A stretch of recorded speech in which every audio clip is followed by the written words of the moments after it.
For Ketu in third house. Second. Second house. Yeah. Oh, and I noticed some other things, like where Ketu is, normally they would be like indifferent, but they're obsessed with some things. Because if Ketu is in second house, there is the opposite is the case. Obsession doesn't arises. Maybe what is the zodiac sign in the second house of that person? Capricorn. Capricorn.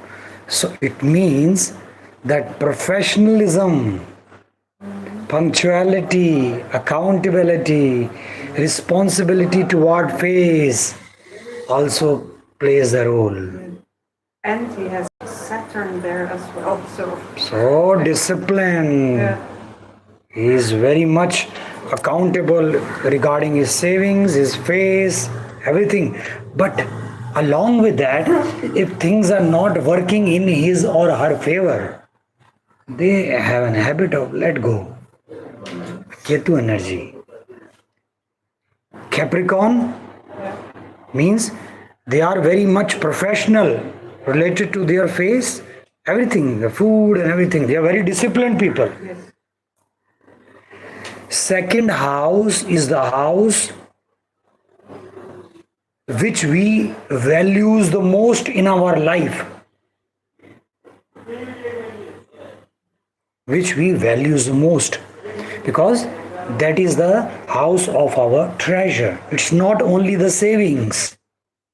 In this case, he values the professionalism, punctuality, discipline, accountability, responsibility because of Capricorn, and Saturn is also there. So, double discipline. But along with that, that let go energy is also going side by side. For that, sorry? The dryness, there is this dry approach, he has that. Yes, dry approach. And to understand, the things which I'm explaining, I'm sharing with you, sometimes we are not able to make out the deeper layer of other person. Okay? And in some cases, even you could not make out your own personality. The things which I have shared about Scorpio or Cancer, you are Cancer, Scorpio, and even you people might not have been thinking in that manner, the way I have been explaining. But suddenly, when I'm tapping the energy, you started thinking, yes, I am like that. I have a motherly, caring attitude. So, when we judge other person, we judge superficially. Unless and until that person is our spouse or our partner or husband or wife. Right? Or in living relation, and they both are living together for many years. Only then we are in a position to judge deeply that person. Otherwise, it's a very good question. She said the Ketu is second house of somebody, and that person is very much purchasing good creams, costly creams to take care of our face. Why is it that so? Because Ketu is not bothered about it. Ketu energy is not bothered. Dryness. So,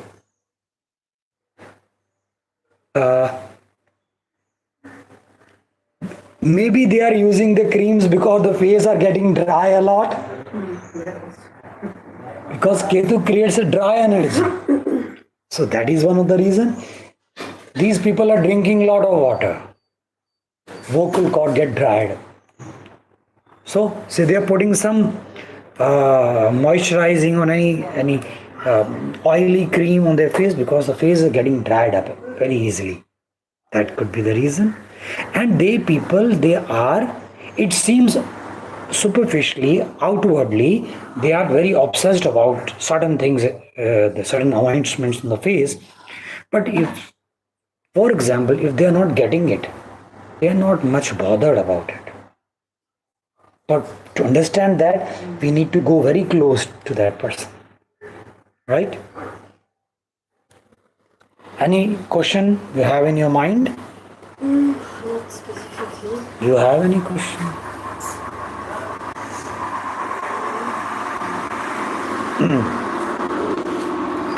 Regarding the three elements which I have discussed, they play a very important role. Wherever, this is a very interesting thing. You can now analyze in your horoscope or others' horoscope in which house you have water elements. Water signs. Water elements, zodiac sign which are of water elements. You can yourself start analyzing.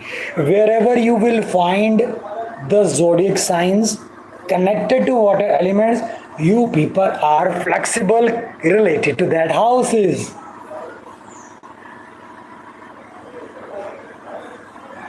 Or adjustable, compromising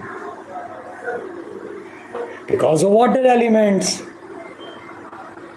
We compromise. And wherever there are air elements in your horoscope, you are very philosophical, more interested in talking, discussing, and the practical approach is very less.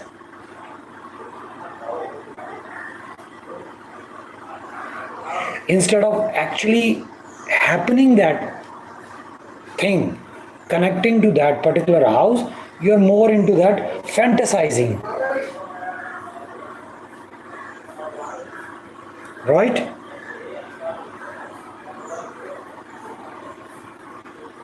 And wherever there are earth elements, your very practical approach towards that traits of that house. You are a professional, you are accountable, and some negative features also. You are adamant.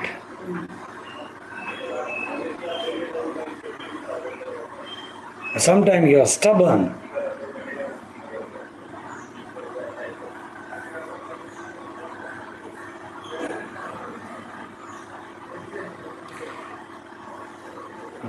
My wife, my spouse, she has Capricorn in the second house. So she is very disciplined and she does not compromise. A bit adamant, stubborn. She will stick to the things which we morning tea 6:30 or 7, not 10 o'clock. No. Breakfast should be done before 10. I'm flexible. I have water element. I can take tea anytime. She's not. Earth element fixed. So the things which I have been sharing with you for last 7 days, you need to think over. It will take some time, maybe 3-6 months to digest it. And over the period of time when it is easily digestible and you start observing people in a very different perspective, you will start understanding people. The Pisces, which I have just discussed, Pisces people, oh my God, physically they are so relaxed, so compromising. There is no ripple in their personality. We get attracted towards these people. So, but I have also explained these are very egoistic people that you will not come to know. So when you start interacting, living, you will start analyzing. So things will come from conscious mind to subconscious mind, and then again from subconscious mind to conscious mind. This is not the things to be mugged up and forget it. This mugging up is happening in everywhere in the field of astrology. They know everything and they don't know anything.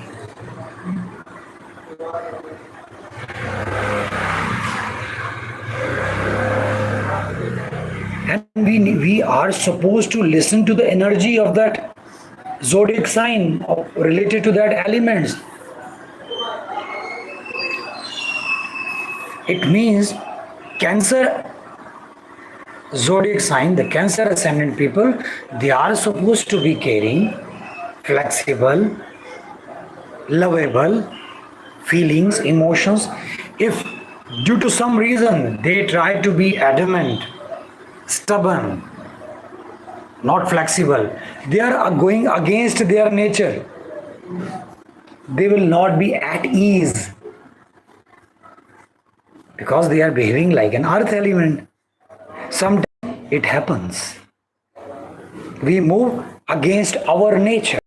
So, astrology teaches us to understand ourselves. When I would be going deep into your individual horoscope, I would be getting deep into your personalities. You will come to know more about yourself, and it would be more interesting of these 7 lessons. You will come to know, oh my God, this thing I know, this thing I know. So you will enjoy what? One who knows swimming can enjoy swimming in sea also. But one who does not know how to swim, even the sea is frightening. His body is tensed. So after the 7 days of lessons, when the consultation will happen, when I'll be going deep, you would enjoy the consultation a lot because you're aware about zodiac sign, you're aware about planets, you're aware about houses. Okay? Just fire in the houses, you didn't tell us. Fire means you want to burn the bad things, and for the new things, you are very aggressive in those houses. Aggressive and determined, motivated, or always ready to take action. Wherever the 1, 5 and 9 is placed.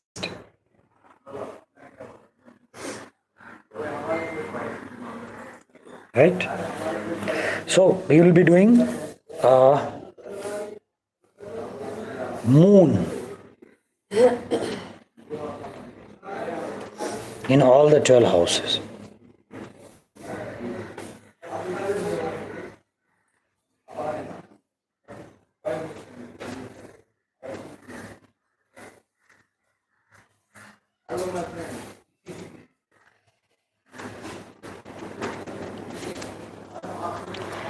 The problem with moon is that wherever moon sits in your house, you people or all, they become emotionally blind.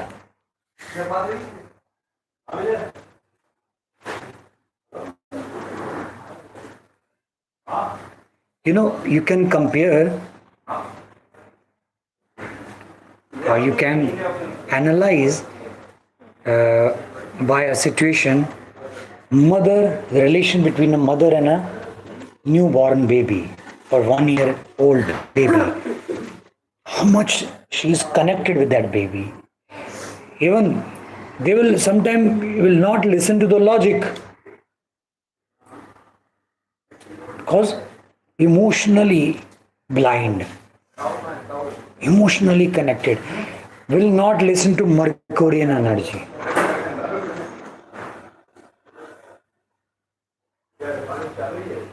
That is why sometimes mother beat a child, even the child has not done anything. Child is not at fault. And sometimes do not even touch or even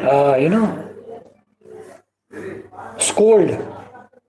Even the child has done a lot of harm.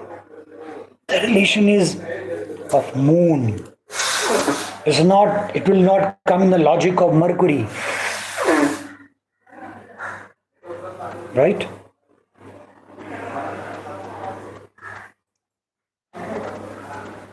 So wherever moon sits, we are emotionally connected to that house. First house is our body, ourself, our characterization, everything connected to ourselves. So these people are very much emotionally connected with themselves. They cannot tolerate criticism. They cannot tolerate a kind of scolding.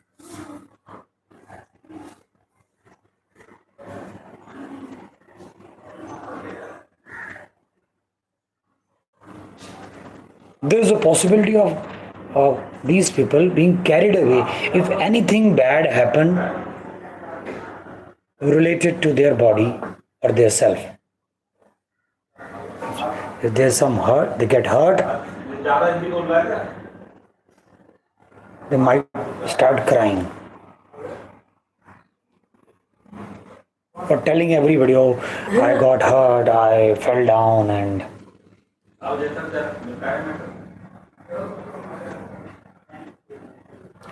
so because of the emotional connection with the personality character sketch, we feel that the people are very selfish. They are only bothered about themselves. And to a larger extent, it is true. Because they are only about themselves. Oh my God, my body, I'm feeling cold, I'm feeling hot. More of, and there is a blind fold on their eyes, on their emotions, on their logic. They are more of themselves. And the mother plays a very important role in their life, in upbringing their life, in shaping their personality.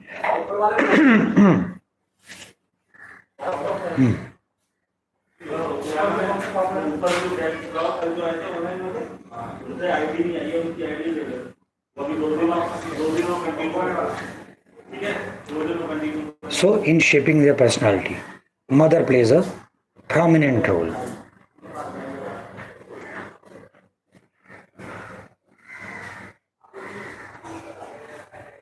And because of this reason, they are, whatever the relation they made, they always a kind of expect a kind of motherly attitude from other people. That would not be possible. The relationship, the maturity in relationship comes very late, or in some cases will not come at all. Mother will take care of the son or a daughter because the son or a daughter or a child has been the part of the body of mother for 9 months. So whatever the caring or emotional connection between mother and child is very obvious. But the outside world, they are not your mother. They will not take care of it the way your mother has been doing. So don't expect. Okay? Moon in second house. Again, these people are emotionally sensitively connected to the traits of second house. Face. They're very much bothered about face. Oh my God, sun is coming and I cannot tolerate on my face. They are very much emotionally connected with their eating habits. They can tolerate anything, but they cannot tolerate that being hungry. They get upset. Moon is our mood. So, if their bank balance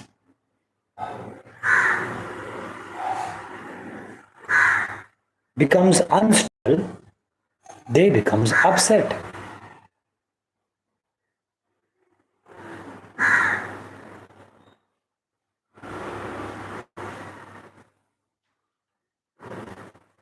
Their bank balance will not be stable. The relation with their in-laws, the family, the family in which they are raised,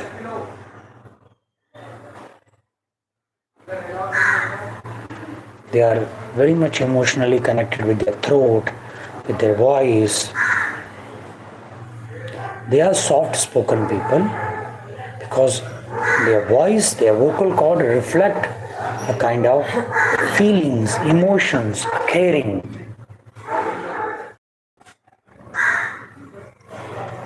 But there is a possibility, always there is a possibility of getting carried away.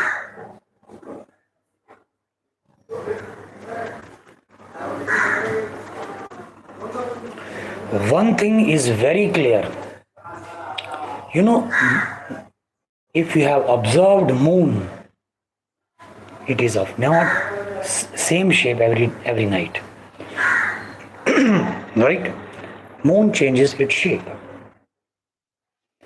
And our emotions are not same throughout the day. Sometimes sad, sometimes good, sometimes lovable, all kind of emotions. And it is not fixed throughout the day. We cannot be happy throughout the day. So because of these changes and drifting, wherever moon sits in your horoscope, that is the most unstable part of your life.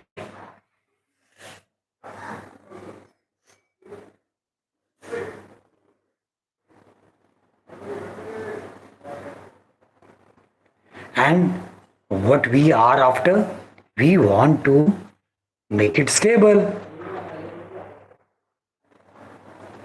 That is a lifelong struggle to make that house stable. Moon, like tides of an ocean.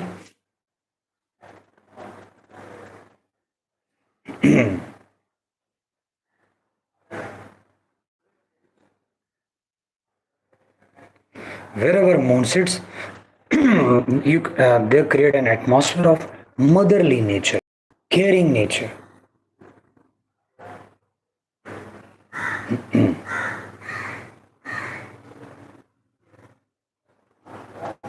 They are very much emotionally connected to their family. Moon in third house.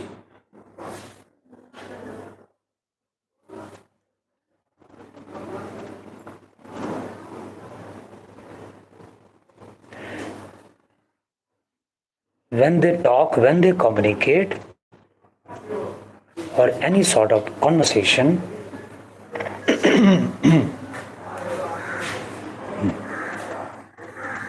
that motherly aura reflects. They are very much emotionally connected with their brothers and sisters. But the relationship with their brother and sister is very unstable.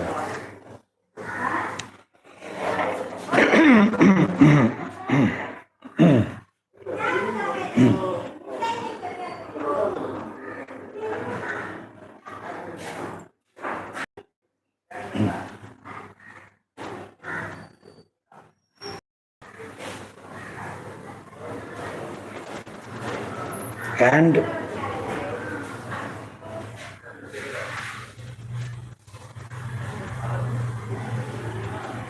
so that is the only struggle in their life. They want their communication, their conversation, that, and they are very much emotionally connected with their risk-taking factor.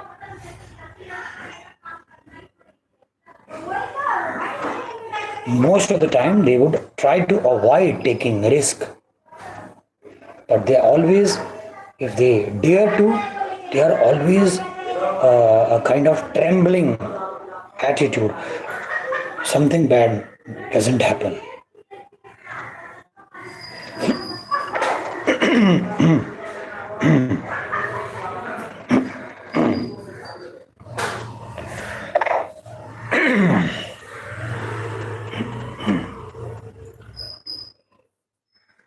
Clear?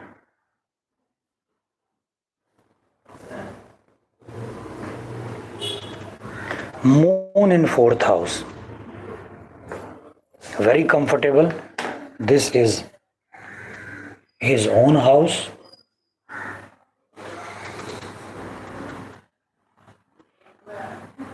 And obviously the mother is very emotional as per the nature of mother, and they are very much emotionally connected with their house.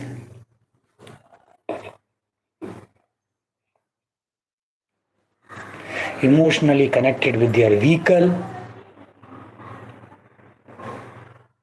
A slight scratch on their vehicle, they might start crying.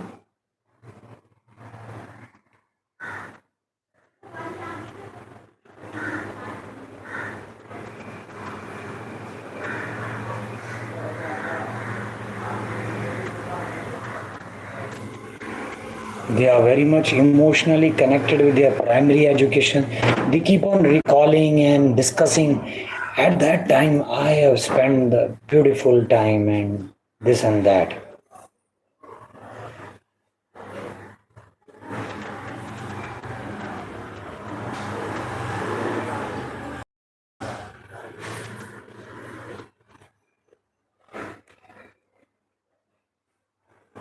It's very easy thing to grasp with moon in fourth house. So own house, right?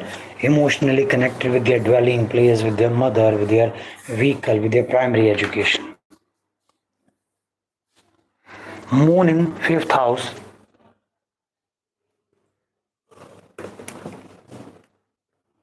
These people are emotionally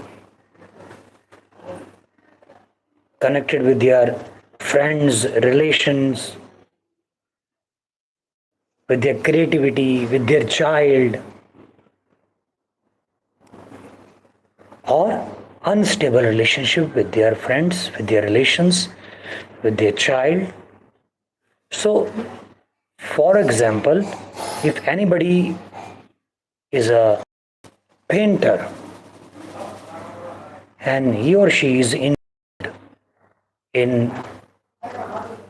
certain kind of creativity and in some painting, and something bad happened to their painting, they would feel very upset because of emotions connected with their creativity. These people should not invest money in stock market or share market because of lot of instability.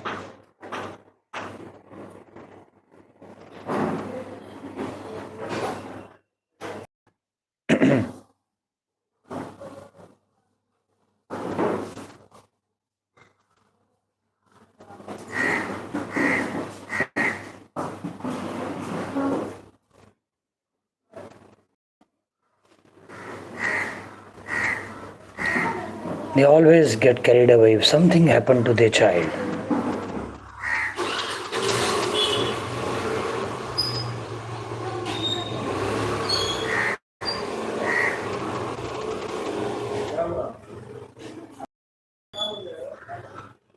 Moon is a very delicate planet, very fragile planet.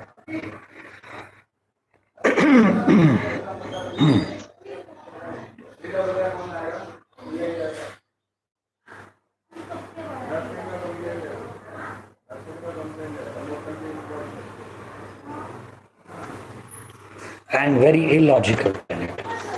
Does not follow logic, reasoning. No.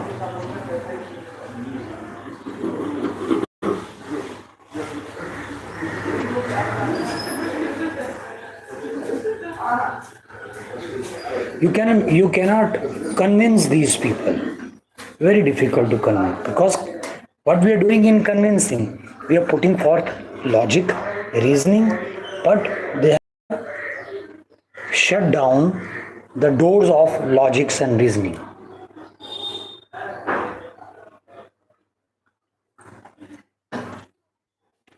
Moon in sixth house. Again, the complicated position for moon in sixth house, because your mind is connected, your emotions are connected with the negative things of life.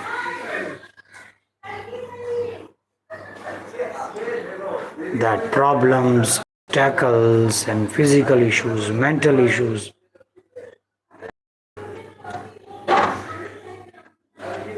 They have always are in doubt, a kind of superstition. These people become superstitious. They would, excuse me, hot water.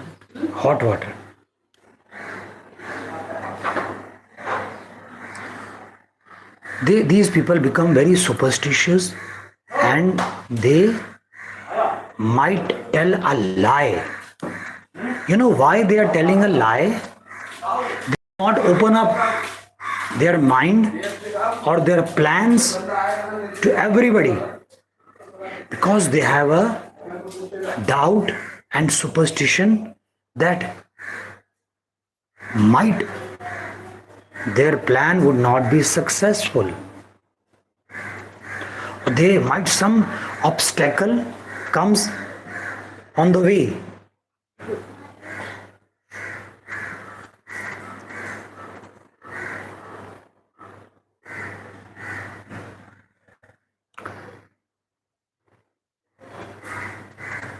My brother has moon in fifth house.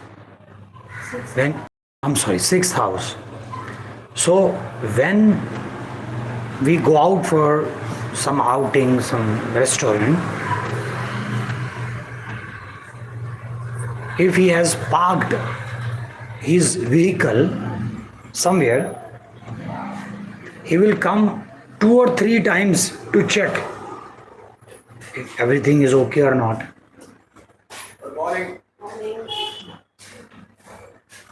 He will come twice or thrice to check if the vehicle, the car he is parked is okay or not. Because there is always a fear or a doubt in their mind of regarding problems. And he never discloses his plans. Thank you.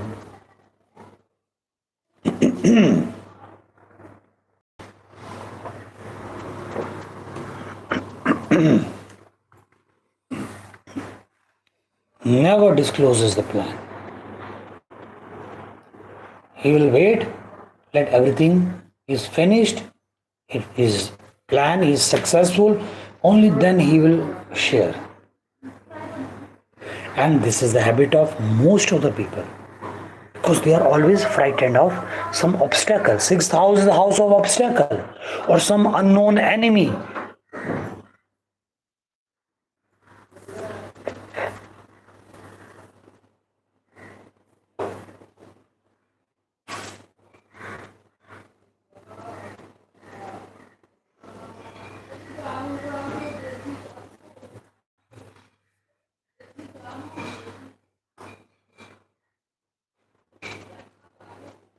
So these people tend to speak a lie. The reason I have just told you, they don't want to disclose. Moon in seventh house. These people are emotionally connected with their spouse, with other people, and wherever emotions come, we start expecting. Lot of expectation.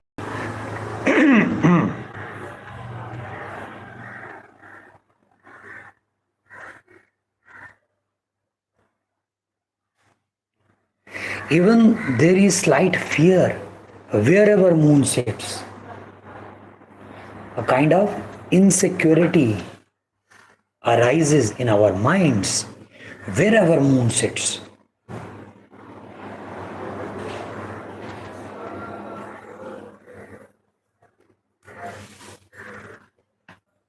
So these people are a bit insecure regarding their partner, their spouse, and the relationship with their husband, wife, or other people is very unstable. Sometimes good, sometimes bad. Either of the two, either the spouse gets annoyed quickly. There is a possibility of mood swing, either of husband or wife.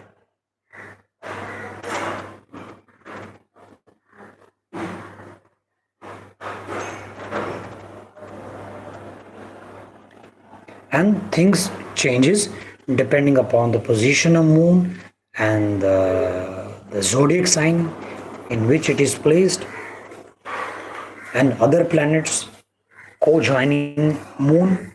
Okay, moon in house, very bad placement for. That's me. Yeah, but they have some positive aspects also. But in general, moon, as I have explained, moon is a very fragile, very delicate planet, because our emotions are very delicate. So much delicate that if we are just going by the sea, evening walk, and you see a friend is coming from other side, both have eye contact, and he or she didn't wave. He may be lost in some other world. You feel bad? What happened to him? Is he annoyed? Your mood changes. Very delicate. A slight gesture from other person and your mood get upset. Even the other person has not said anything, but a slight gesture. Maybe he has made some weird face, a kind of reaction, and the mood is upset. Very fragile. So, the fragile or very delicate planet like moon is coming in 8th house. 8th house in itself a hurricane. 8th house, unknown realm. Things are happening suddenly. It's a house of death. Unpredictable house. House of darkness. All kind of occult, magic, tantra.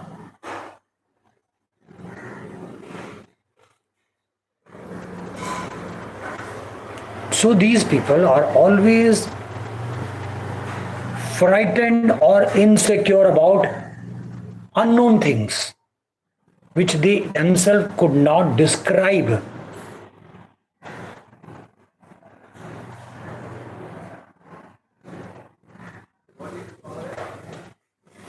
So these people should always search for a partner who has strong moon, at least not in 8th house, so that they can handle them.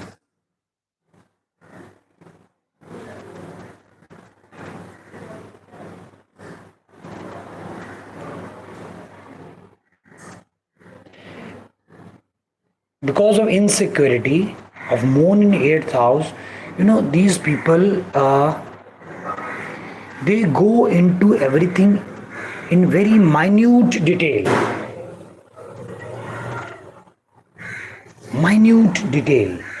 And okay, I have to take medicine. How should I take medicine? Should I take it with warm water or cold water? Or when should I take medicine? should I take after the meal or before the meal?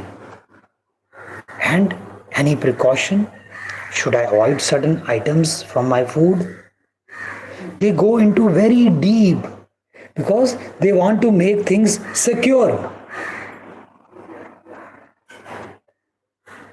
Because they have that kind of mindset. If they are not going in minute details, something bad might happen.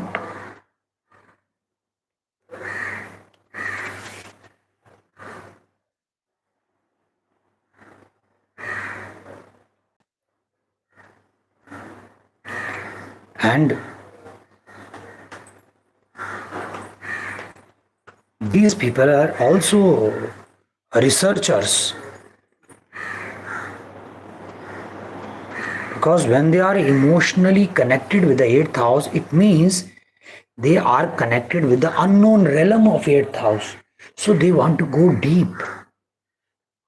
Maybe they are going deep with the frightened mind, with the insecure mind, but they want to go deep. Let me see what is there beyond darkness. What is there in Tantra, magic? Their approach is not that like that of a Mercury.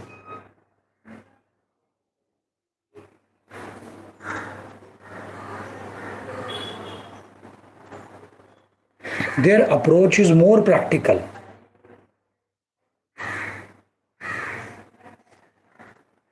Their approach is more practical in comparison to Mercury. Because Mercury is simply thinking. Mercury is, he is not getting too much involved in that, because his purpose is to have a little bit of understanding and sell. Gain profit. So Mercury, 8th house, they are not too much involved in it.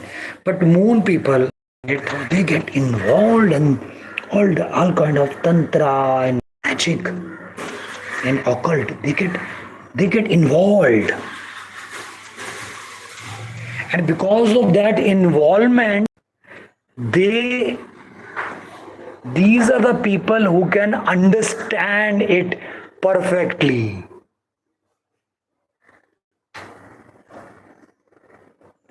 If you know about certain thing, certain dance, you have to start doing it. Only then you can understand.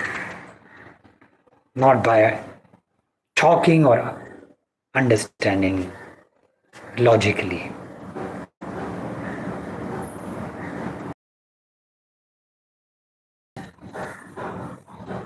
If these people, they can be expertise, and moon is the 8th house, moon is emotions, right? So 8th house, because their emotions are always drifting. The most unstable emotionally, these people. Why? Moon, 8th house, the very disturbed water energy, Scorpio, right? So moon, so their emotions are just like at the peak and sometime at the top.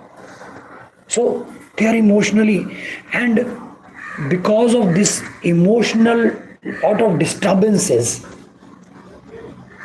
which they have experienced in life till date, whatever life they have lived, they become very, a kind of depression or frustration keeps on hanging in their personality.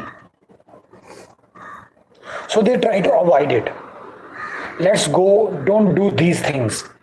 I might get involved in that depression, or I may not able to sleep whole night.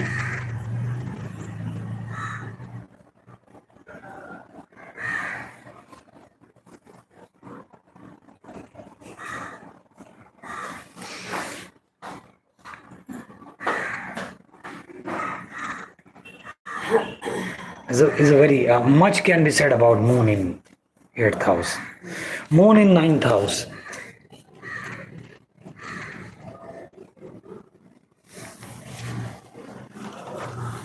Ninth house, again they are emotionally connected with their gurus, with their long distance travel, with their religious attributes, with their idealism.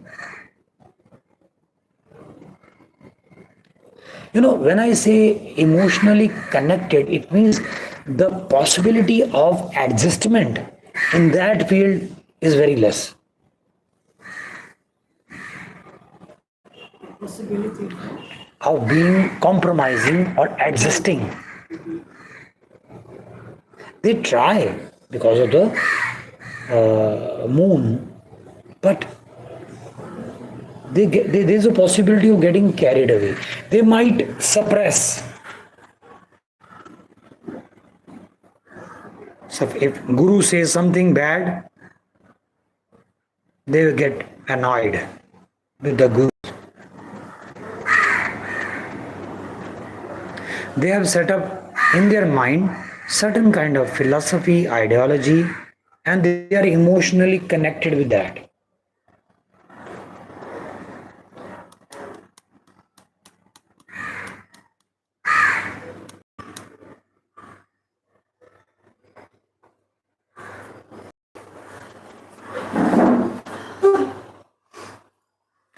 Their mind is very religious because moon is placed in ninth house, a house of religion.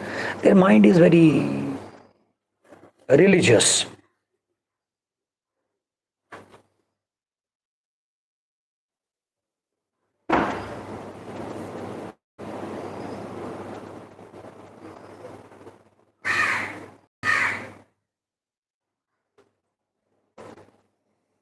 So a lot of expectation comes in their mind from their gurus, from their teachers. They want their gurus and teachers should be like their mother. But that is not going to be possible. At least 99% not possible. So it's very difficult for these people to find a right guru because they are always searching a motherly image in their gurus. Gurus are gurus, They may be strict, they may be dry people. Okay.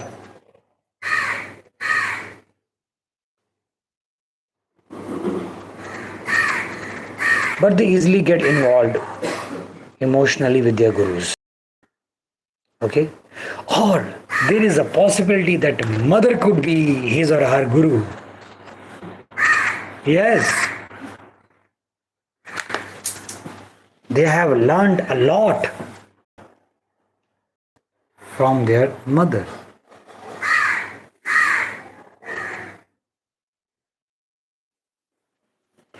Moon in 10th house.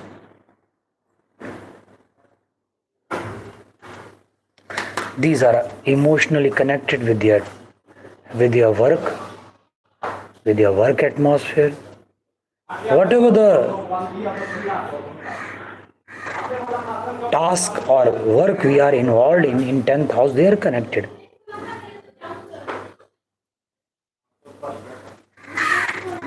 And they become blind, They cannot tolerate anything bad happen at their work atmosphere.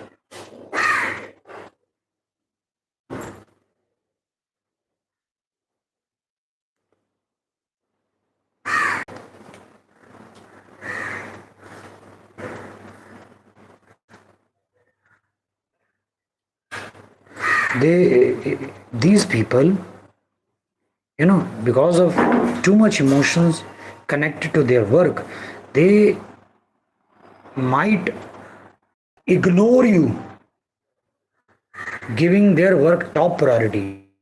You will find, oh my God, how can he or she behave this way, that way?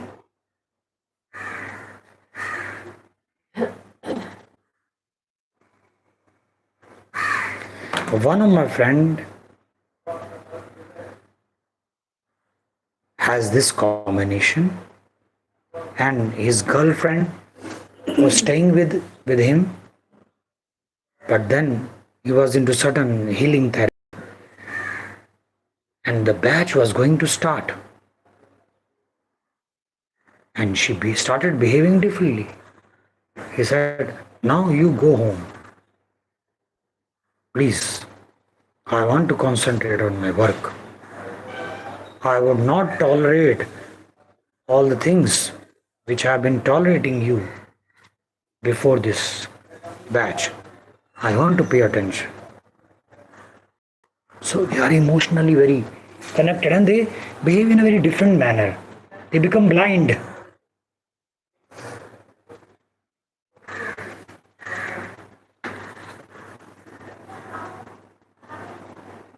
They are emotionally connected with their colleagues, with their bosses,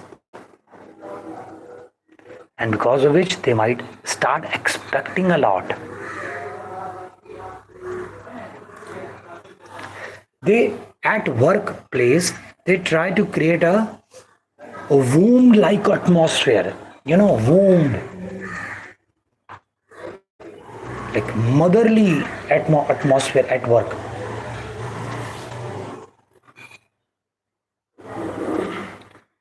He or she might be providing food, refreshments to his or her students, motherly.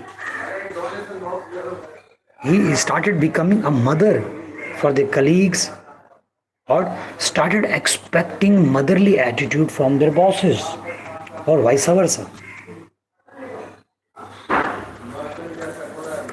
But again, the instability is there. Their work culture is very unstable. Moon in 11th house.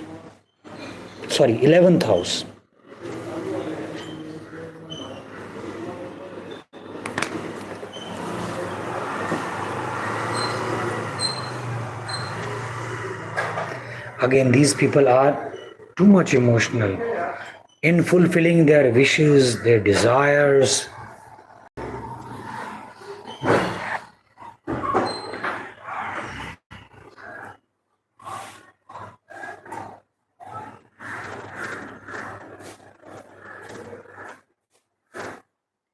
Right?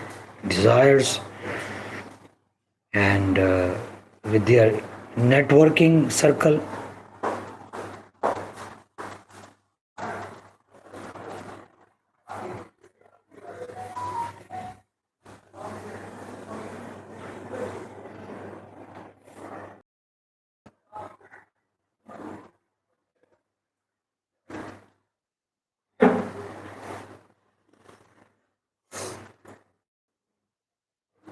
If their wishes are not fulfilled, if their dreams are not fulfilled, if they are not earning enough to match their requirement or their daily needs, they become very sad.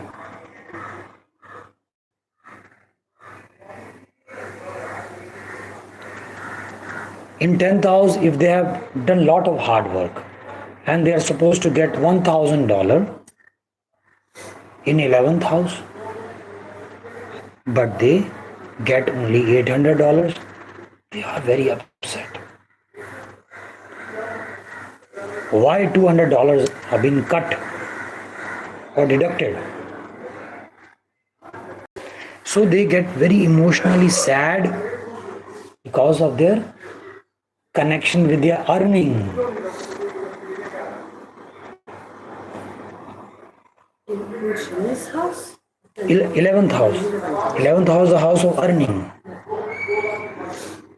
So they are very much emotionally connected with their earnings, with their wishes, their desires.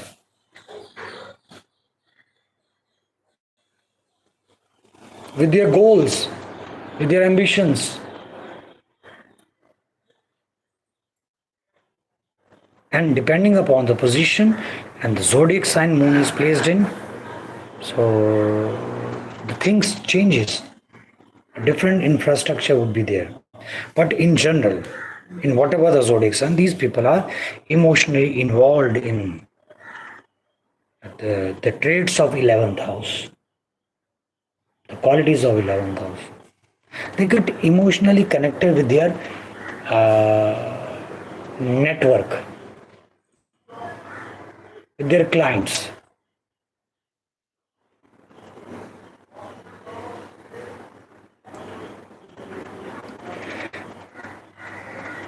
Again, there are many people who have moon. I have moon in 11th house. My spouse have moon in 11th house. So when I teach, I get emotionally connected with my students.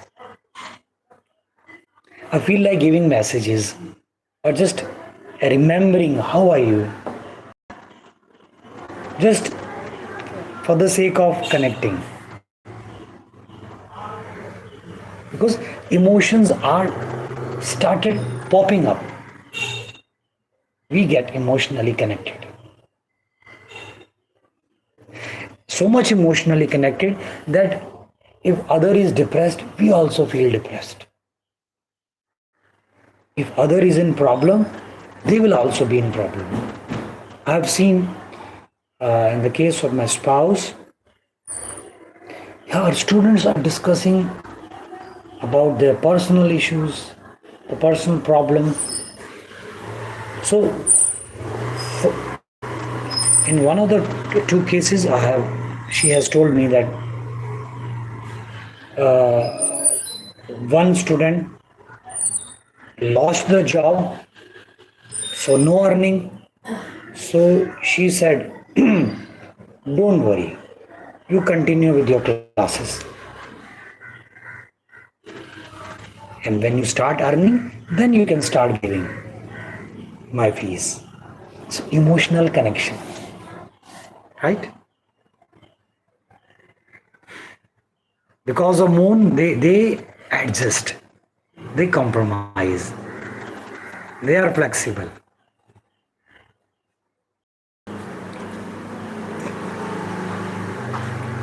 Capricorn second house, my God. In the morning time, due to some reason, we couldn't get a good breakfast. And breakfast was because the fridge was smelling and everything we made for a breakfast was smelling. I somehow consumed it. I have water element in second house. She has Capricorn element in second house. She refused to take. And now she herself made the breakfast, fresh breakfast, because of the earth element in the second house. So now how the zodiac sign, stars and planets are, we are in grip of. Okay? Moon in the 12th house.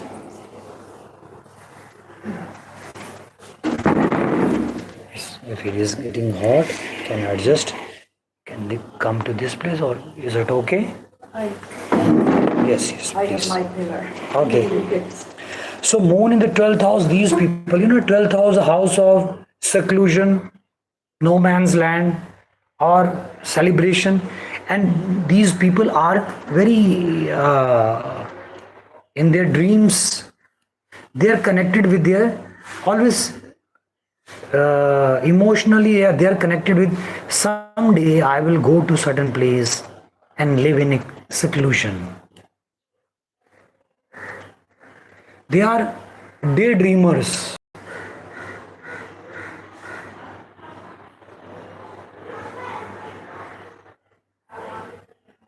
And depending upon the position, sometimes there is a kind of hallucination in their mind.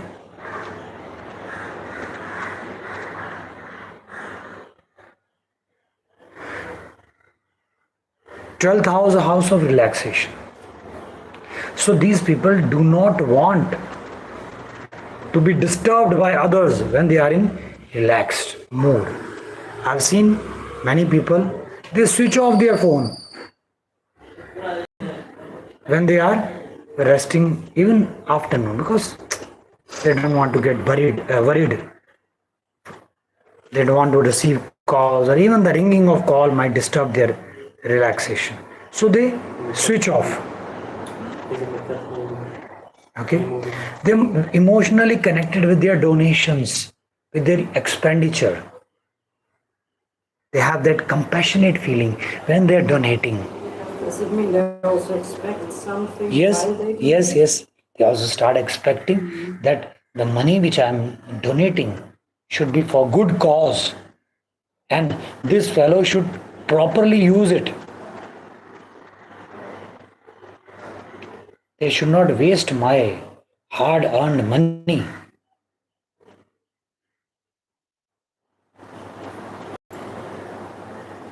There is a possibility when they are in the mode of action, they also start crying. I can do. They might start crying when they are in donations mode and they are donating money or anything because they are emotionally connected.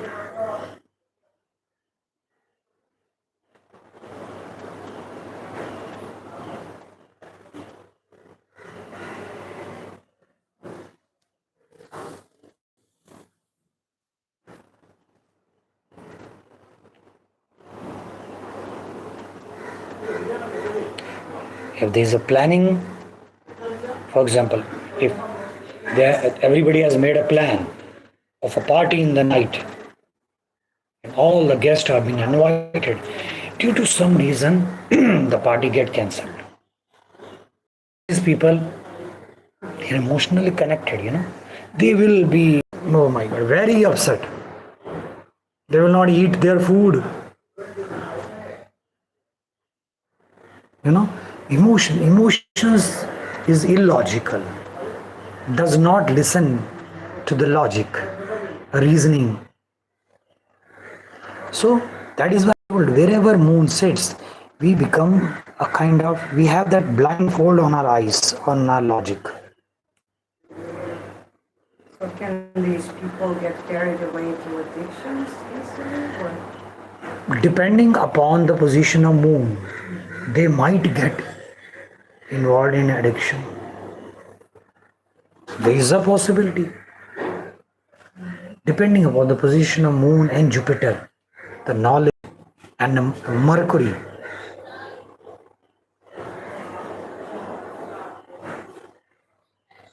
Because all the planets are talking inside us. Even when we are emotionally involved, our Mercury is talking with us or pacifying us. Relax, don't worry. Tomorrow we will celebrate. But moon, no, today only.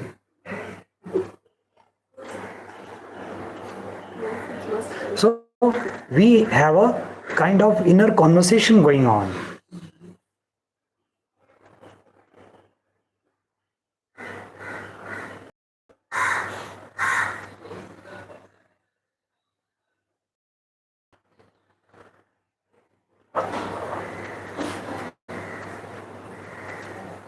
And there is a possibility of getting carried away, and wherever moon sits. So maybe they do not afford for that much donation because the bank balance might get upset. But out of emotions, they donate more because they are getting carried away out of emotions, or they spend more. They spend more. Then they, oh my god, I have crossed the limit. Out of emotions. This is also a difficult position of moon.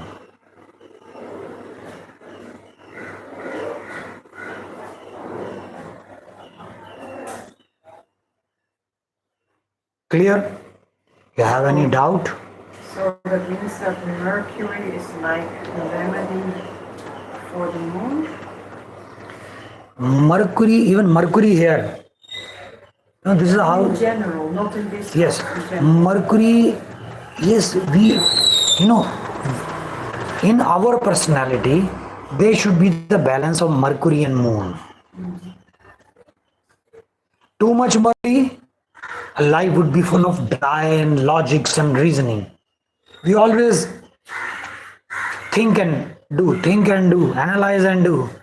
No enjoyment. One who is in the mode of of enjoyment. One has to be emotionally connected.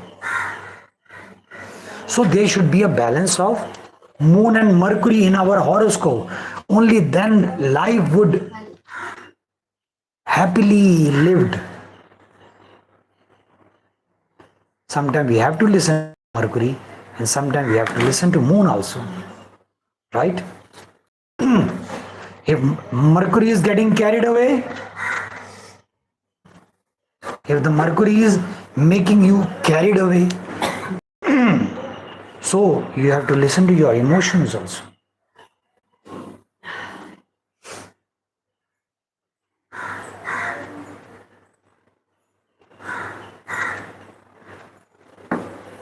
So one who has Mercury and Moon in the same horoscope, same house. So every time there is a fight of Mercury and Moon. Sometimes they are moving as per the Moon, sometimes they are moving as per the Mercury. You know, I saw. logics and emotions, logics and emotions. So they sometimes they are not able to decide. Is that emotion is speaking in the form of logic or logic speaking in the form of emotions?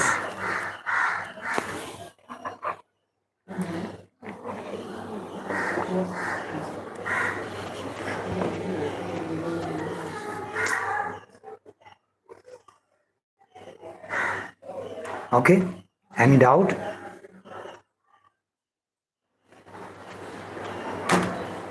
We'll start with Moon, Mars, and then Rahu.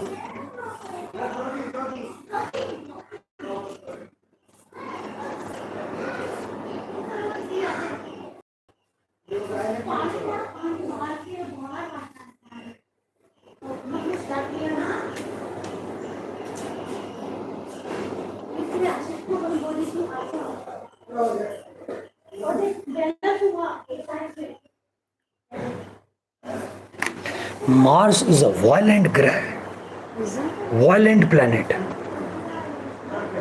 In Sanskrit, we say grah, Grah, grah, to a planet. The other name of planet in Sanskrit is grah. So Mercury is a violent violent planet. Grah, Grah, grah. The last name in Sanskrit already Mangal. Mangal.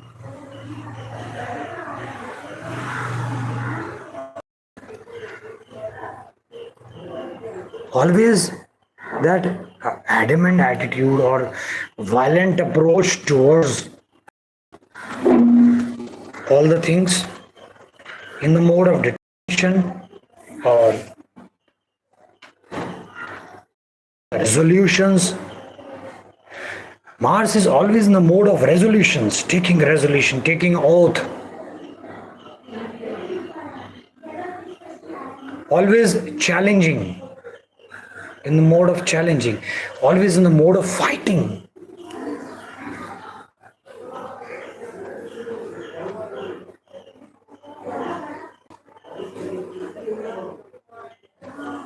Wherever Mars sits, Mars says, I should be the winner. Victory should stand by me. I should be the winner. No compromise. Everything is fair in love and war.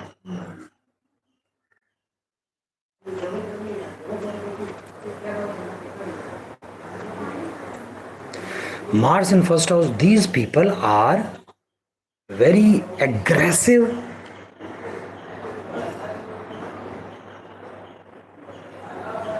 related to their body, to their character.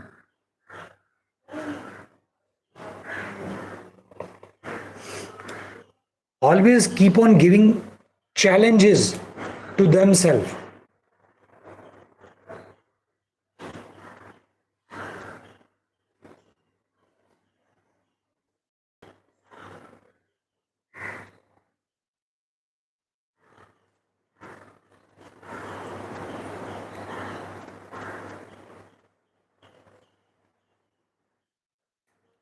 always ready to challenge. My daughter, most of the time, she is getting up late in the evening.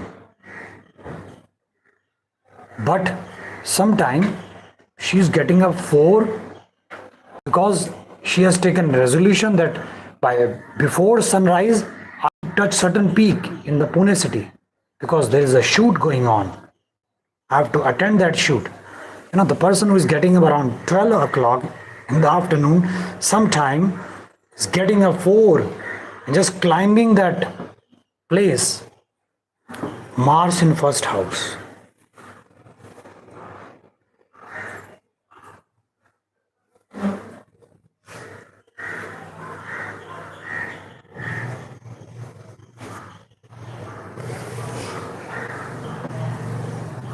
They need challenge to excel physically. If they have no challenge, they would be the laziest people.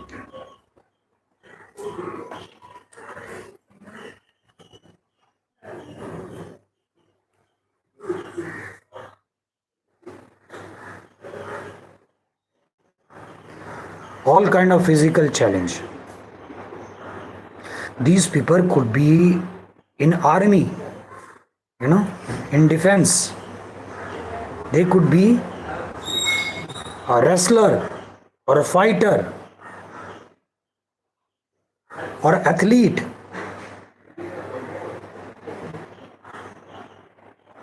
or a policeman.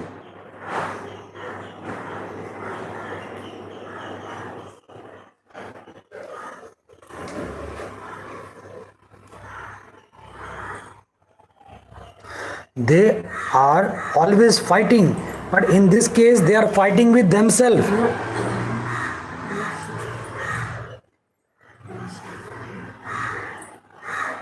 They are fighting with themselves. A kind of physical struggle is going on.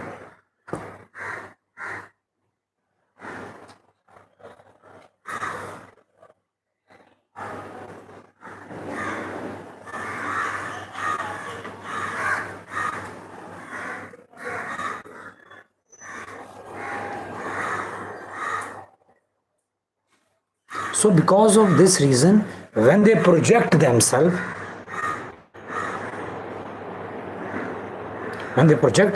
physically, there is a lot of aggression and a warmth or a kind of challenge.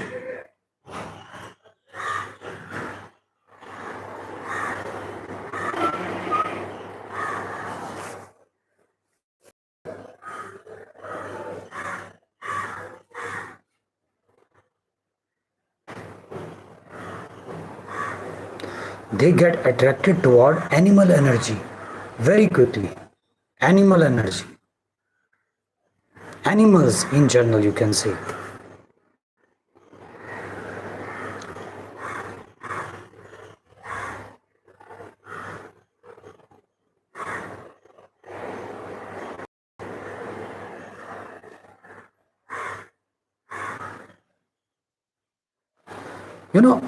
There is a difference of Saturn and Mars. Wherever Saturn is placed, the speed is decreased. Everything becomes slow. But wherever Mars is placed, the speed becomes double. That energy, that angry mode, aggression, lot of vigor, lot of energy. So these people easily get hurt while at work.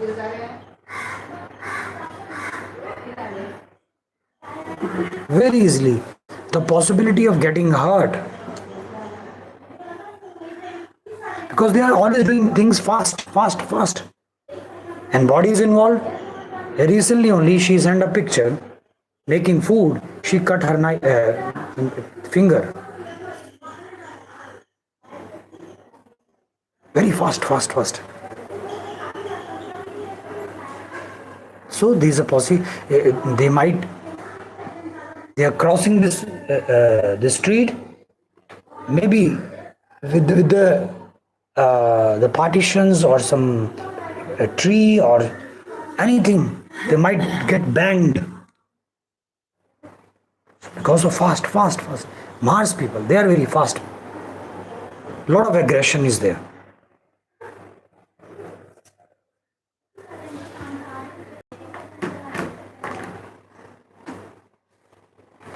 Mars in second house. Mars in second house, again, in relation with their family.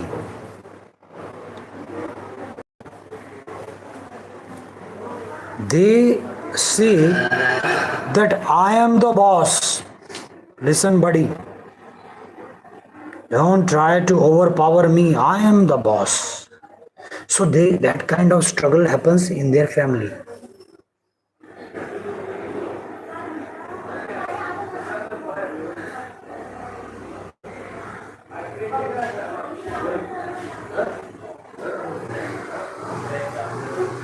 Their face reflects the aggression, red color, as if they are in a mode of fighting.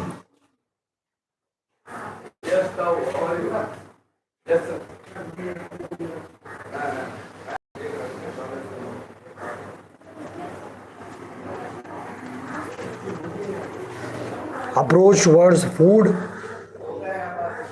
very aggressive. For example, if they are sitting in a restaurant, I have few friends, they have ordered food and they're waiting for 10, 15, 20 minutes. They might shout at the manager, what is going on? I've been waiting for 20 minutes.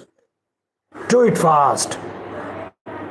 They are very aggressive approach towards their food or their voice, their vocal cord. It's possible they will eat fast. Yes, there is a possibility that they might eat fast. And they would like to eat hot food, spicy food.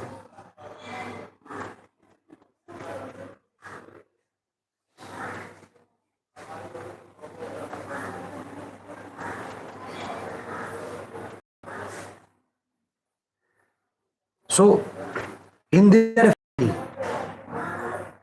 there is, where they are raised and brought up, second house, there is a possibility of that power struggle is always there. There is, all the family members keep on fighting, but there is always an atmosphere of fight in the family where they are raised and brought up.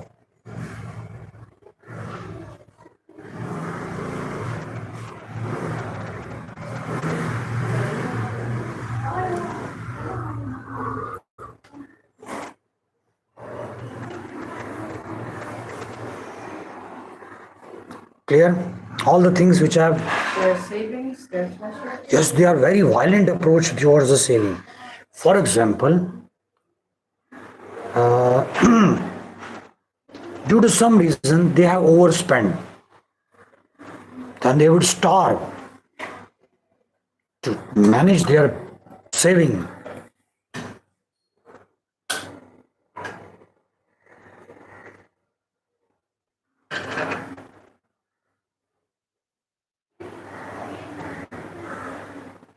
They might starve, or they will eat very less, or spend very less, so that the saving balance should be perfectly well.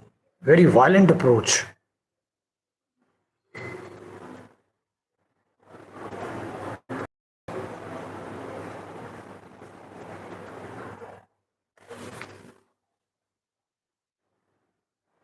For example, if 500 is their daily budget and they have spent it in the afternoon only, they will skip meal, the supper. Balance. Whatever hook or crook, they would like to win the race. They always want to be at the top. That is the issue. And that is also the problem. They are not ready to compromise. No. Mars in third house.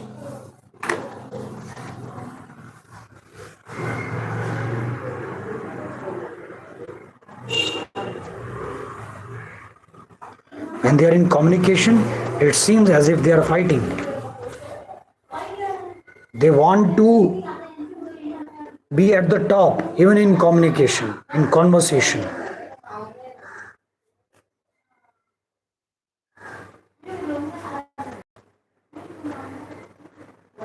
They try to dominate intentionally in communication, in conversation.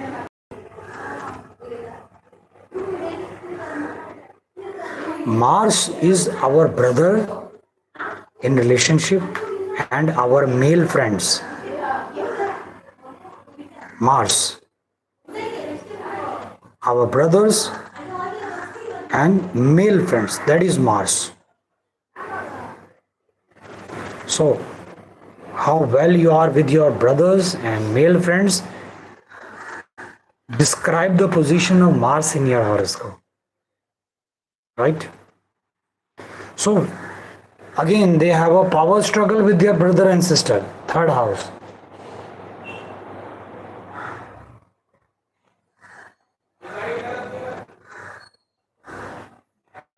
They always ready to take a risk.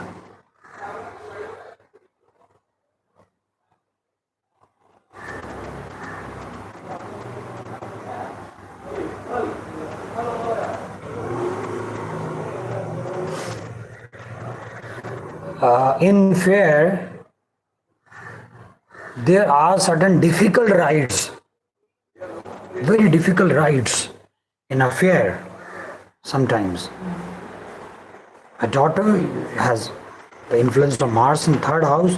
She is always into that difficult rides. My God. Difficult rides when somebody is just going from top to down and just going inside the water.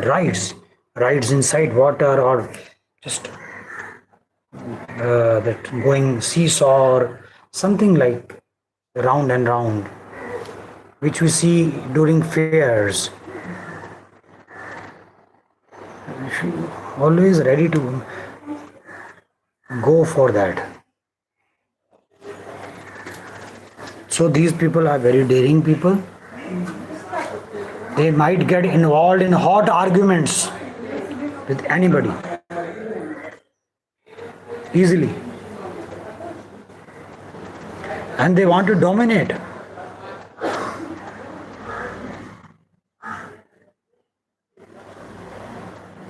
That soul never quits till he die. That kind of attitude. Samurai.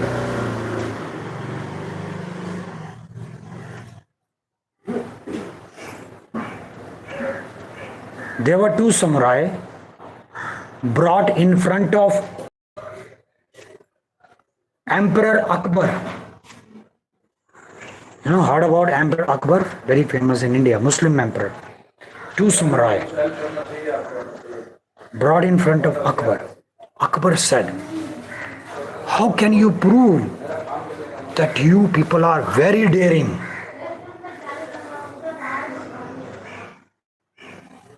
Both take out the swords and cut each other's head." And they are gone. Akbar was surprised. My God. Mars people, they are like that. Action oriented.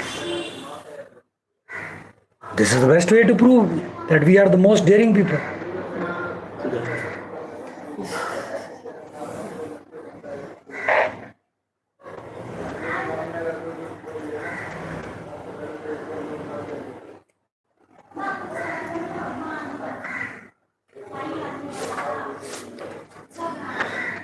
So there's always a power struggle with brothers and sisters, always fighting. And they are fighting brother and sister, or they are fighting for brother and sister, and say bad to their brother, they are ready to fight both ways. They can do anything to safeguard their brothers and sister, right? So we'll do the Mars in 4th house. We'll take a break. Mars in 4th house, a very bad position. Not at all comfortable, because when violence is combined with emotions, violence become blind. What they are going to do it? So these people, they are violent emotionally.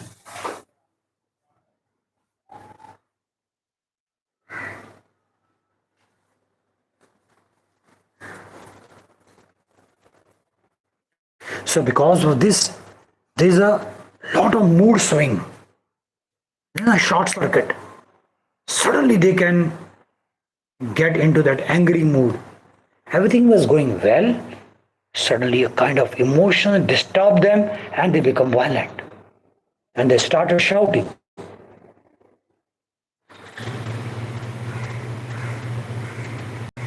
Slight change in mood, a gesture from somebody that emotions are hurt, their feelings are disturbed, and suddenly they become violent. The mother could be of angry nature, lot of power struggle with mother.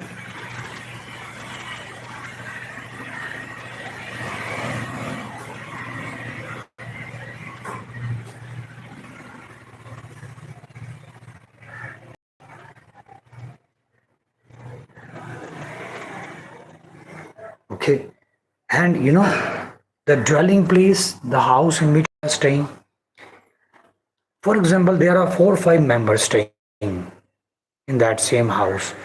The people keep on fighting with everybody because they have their attitude that, see, I am the boss. Just keep this thing in your mind.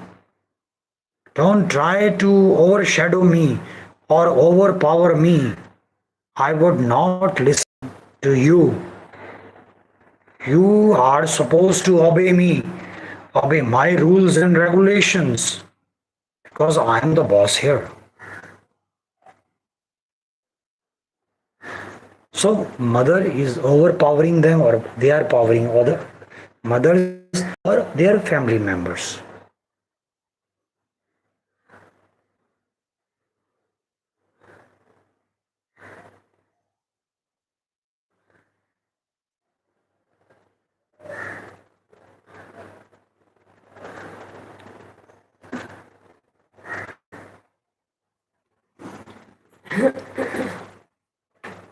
So, anybody who has Mars in 4th house, they are to perform certain remedies so that peace should be prevalent in their house.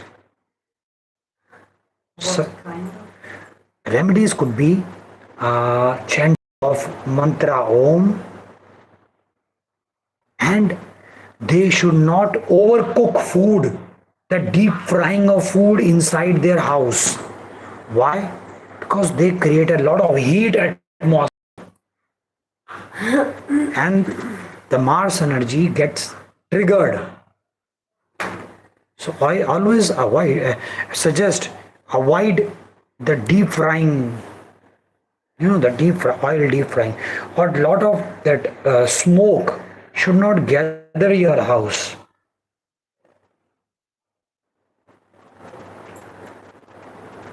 And these people are advised to wear silver on their body.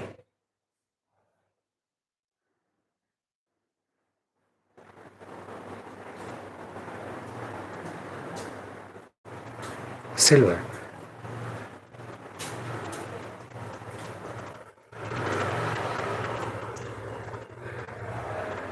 And these people, I also suggest just to throw away their their negative energy of Mars nearby any river or sea, because they have a lot of Mars energy connected with the emotions. So they try to suppress their feelings and emotions.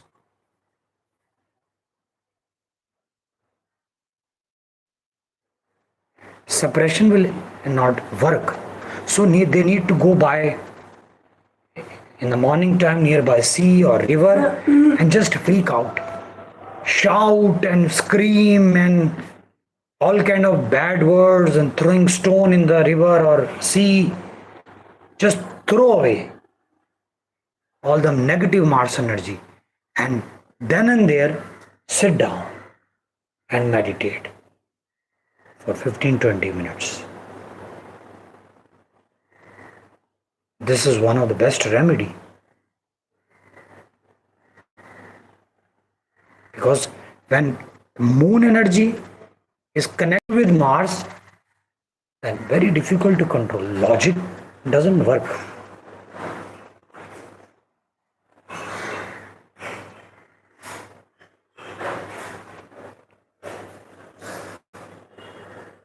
Okay, we will take a break.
Okay.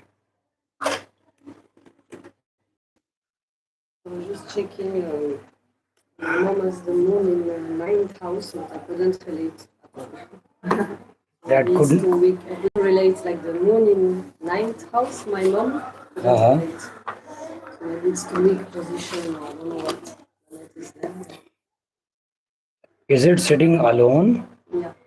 No, that's good. Is she alone?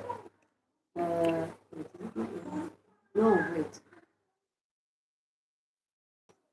Ah, so it's tenth. Because it's written 9, but it's 10. Girls are wrong. The same thing. Yeah, it's okay, my bad. So it's 10th. Maybe that's why. Maybe it makes sense. So we have done Mars in fourth house. It's a very complicated position of Mars in fourth house, right? So Mars in fifth house. These people keep on struggling or fighting or showing aggression with your friends, with relatives, in relations, and they have a very aggressive approach towards their creativity.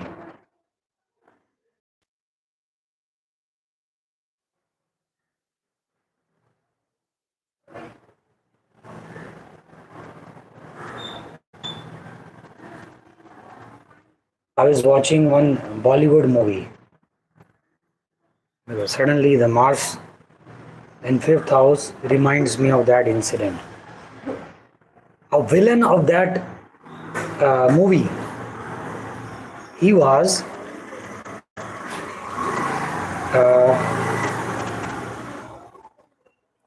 that using the cards we make some house kind of thing. He was very deeply involved in making that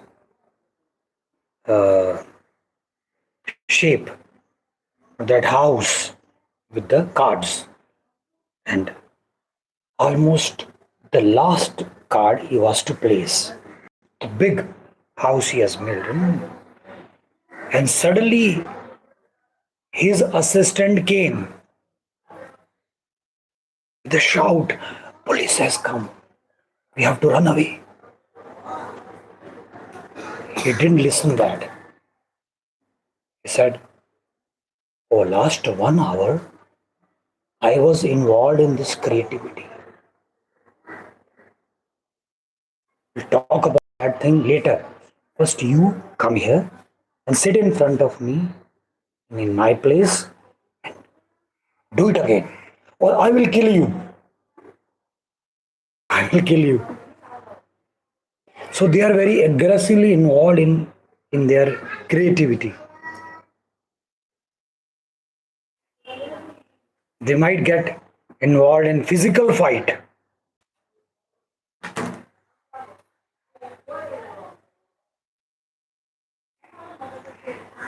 Like the first house people. Like first house in Mars also. Yeah, Mars is always ready to do any beyond any.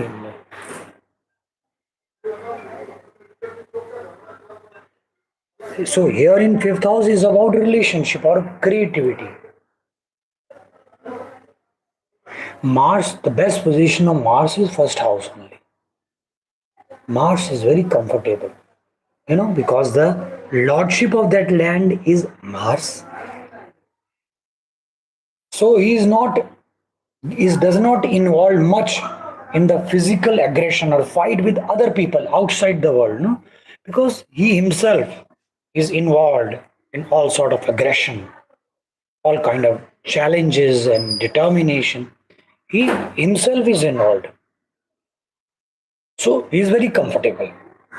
But when somebody is involved with other person, you know, then there arises a problem because other person will resist.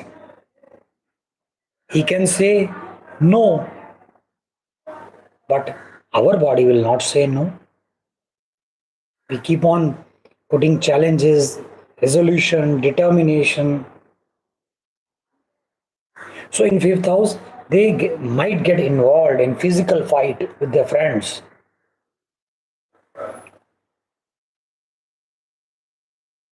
Or they have a very aggressive approach regarding their creativity. There could be a power struggle with their first child.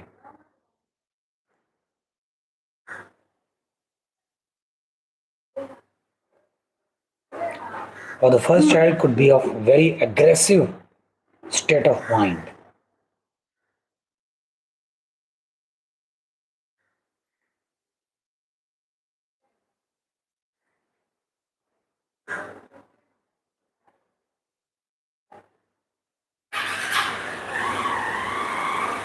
Clear? Mars in sixth house. Again, now the arena, the field is changed. Now the battlefield is diseases, problems, obstacles, enemies. They want to simply kill the enemies. No compromise with the enemies. The fighting with the diseases.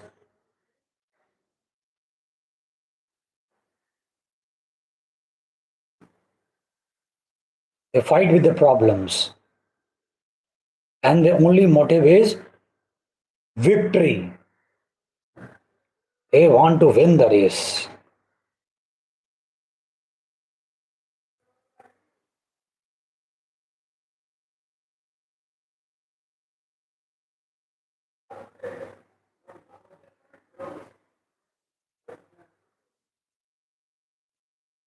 So these people are always in the mode of fighting because this is the battlefield where they are supposed to fight.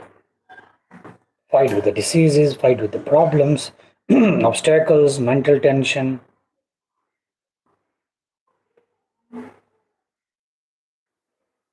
So action oriented Mars is quite busy here.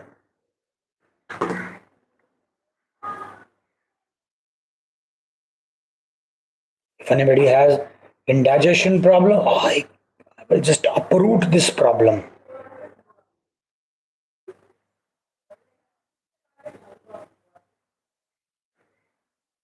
And they are ready to do anything to win the race.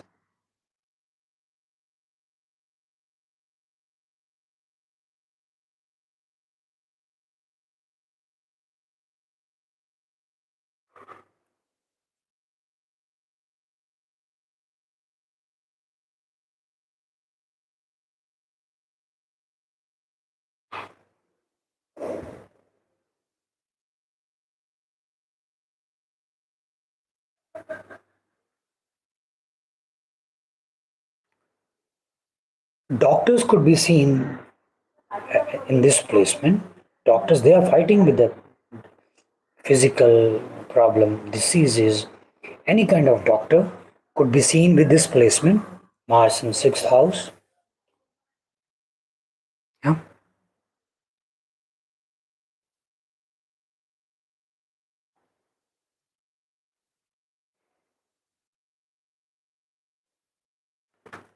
Mars in seventh house.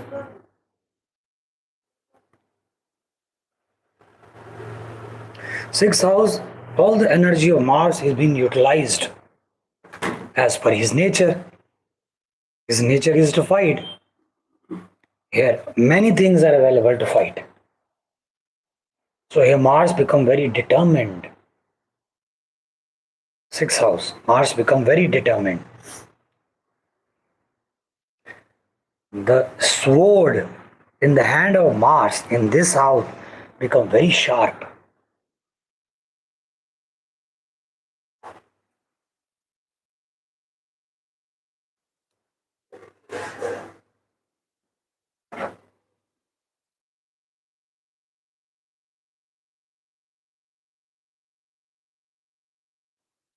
Mars in seventh house. Again, the house of spouse, husband or wife. So anybody who has Mars in seventh house, what is the intention of Mars? I am the boss. You need to compromise with me. In this battlefield, I am the boss. You may be the boss outside, but in front of me, I am the boss. So, anybody who has Mars in 7th house, they have a power struggle with this spouse. If the spouse is adjustable, they are happy. And the moment they find spouse is moving in its own way, not listening to him, trying to becoming boss, Mars will take his sword outside. Let me show you my color.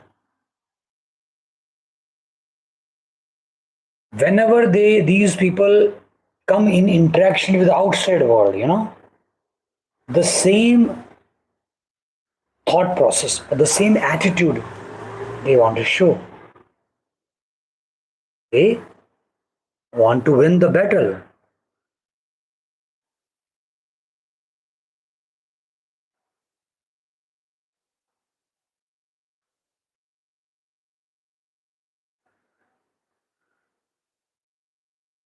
Depending upon the position of Mars also, right?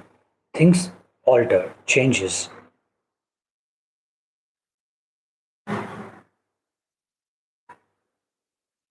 Here the lordship of this house is Venus.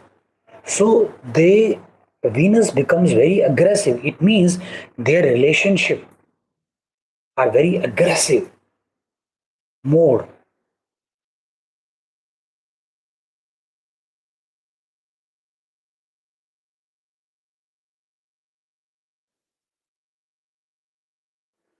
There could be a possibility of exchanging bad words during their power struggle, their fight. When Mars is placed in 7th house.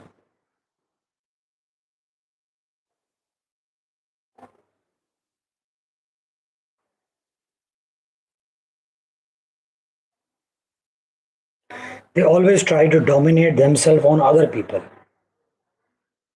Let it be the spouse or other person, 7th house, other person. Once the spouse or the other person say, okay, you have won, so they become relaxed.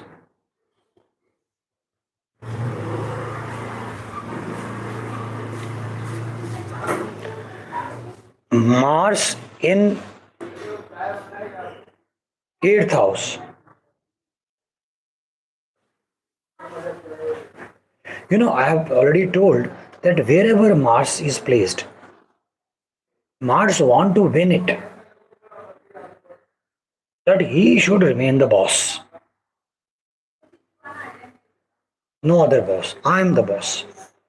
So, and very destructive, aggressive, and challenging energy. Right?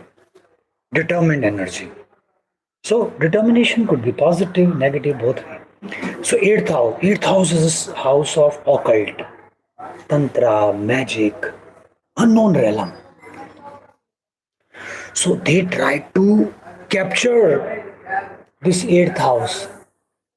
I want to attain all the spiritual powers, all the riddhis and siddhis.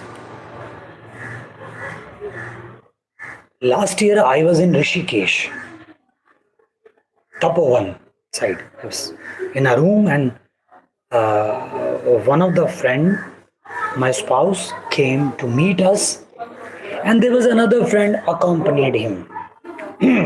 So we started conversation, chit chatting, and suddenly the person who was accompanying my spouse friend, he was along with the communication, he was doing continuously, there's a lip movement. It looks very awkward. He is talking and along with that,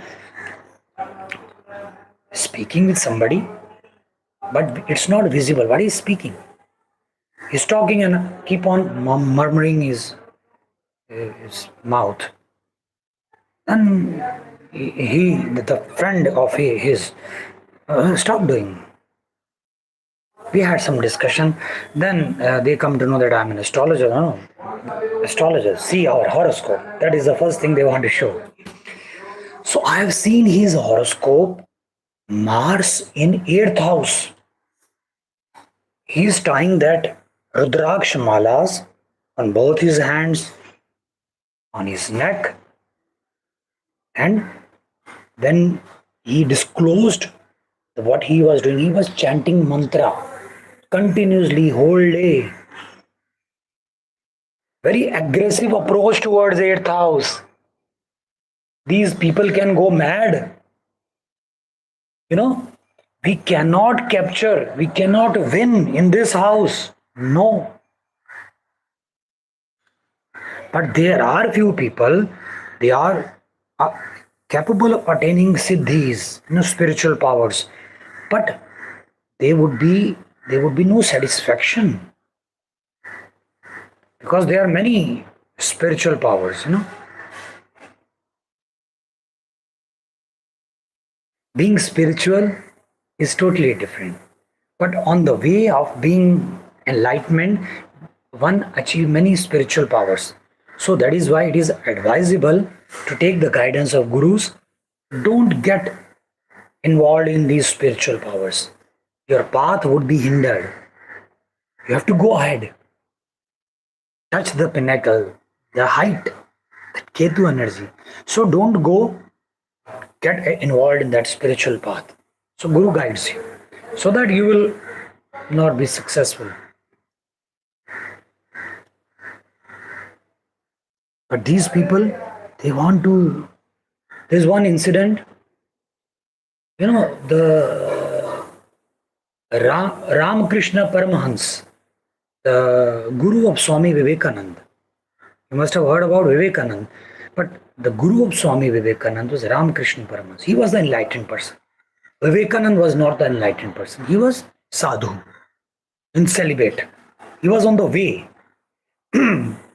So some person who has attained certain spiritual power come and met with Ramakrishna Paramahans. So he told him, so let's go for a walk nearby Ganges river. Let's go for a walk. He said, okay, let's go have a evening walk. So they started walking and talking.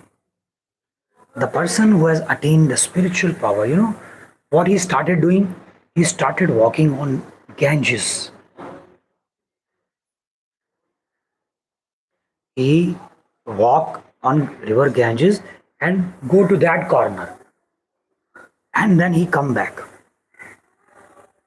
Just to influence Ramakrishna Paramahans. Ramakrishna, he was an enlightened person. He said, how many years you have wasted in attaining this siddhi of walking on water? He said, 30 years. He said, 30 years. Ramakrishna replied, I pay only 2 cents and go to that side on a ship. You have wasted 30 years of your valuable life. I pay only 2 cents, and the person who drive the ship, he will take me to that corner. So spiritual people are very simple people. But these Mars people, Mars in 8th house, one becomes successful, but what they will get out of success? They might influence certain people. That's all. That is very childish. What Ramakrishna said to him, 2 penny, and I can go there. You wasted 30 years of your life. And still you're not satisfied. You might have in your mind that how can I now fly in the air? Your mind is not changed. Same attitude you have with the mind.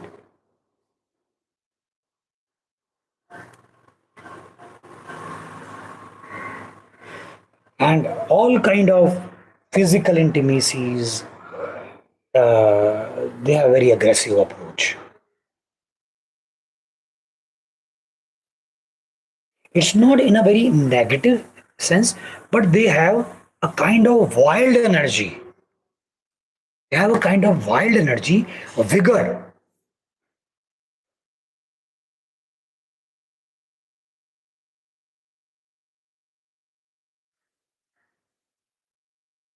To get themselves involved in eighth house. Again, there could be quarrel between in-laws.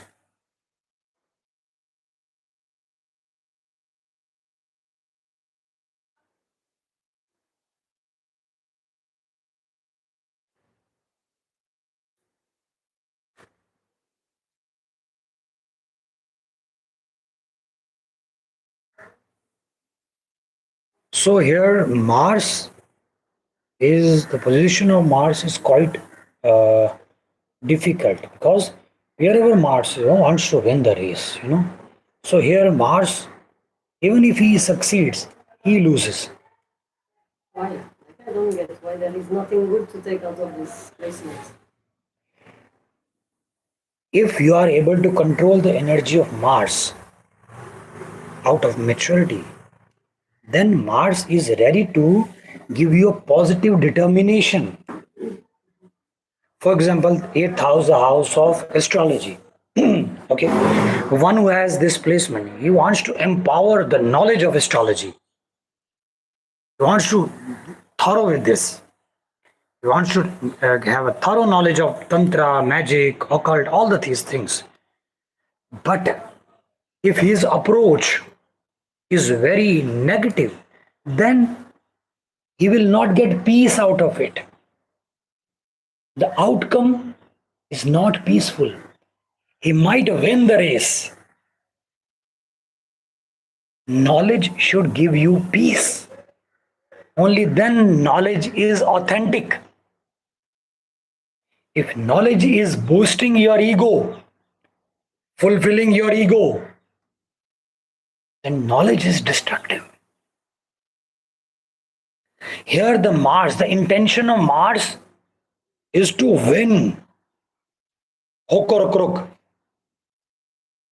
to empower another person or the traits of 8th house. So that is why it depends upon the sign Mars is placed. Things changes. And even the other planet in conjunction with Mars, then also things changes. For example, if his Mars is placed in air sign, it's uncontrollable. Air sign means number 3, 7 and 11, uncontrollable. If it is an earth sign, 2, 10 and 6, controllable. Fire is there, aggression is there, but controlling. So that is why the zodiac sign, the elements, so important to understand. Right? Very important to understand. Mars will be aggressive. His mode is challenging mode. But then things would be in a more balanced way. And how is it related to death? He wants to empower death. And there is a possibility of lot of accidents also in this house. Why? Mars is very fast, very fast. And 8th house in itself, very drifting house, lot of ups and downs.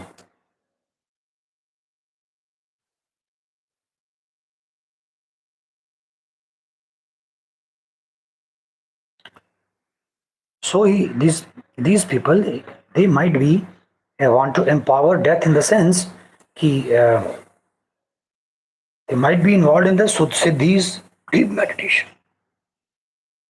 They're eating very less, not wasting their energy.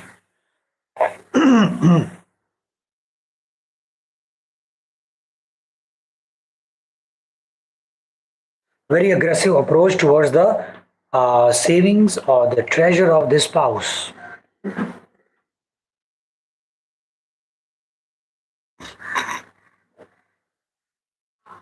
They can fight for the treasure of their spouse. For example, and treasure could be different. For example, if their spouse values emotions, caring the most, this is the treasure of the spouse. So, the partner of that person who has Mars in 8th house will try to protect. I will try to protect your emotions and feelings and sentiments so that nobody hurt you. They act as a soldier.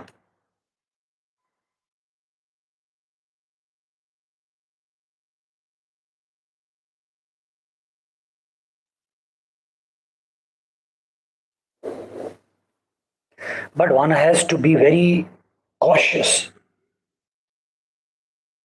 dealing with the Mars energy in 8th house.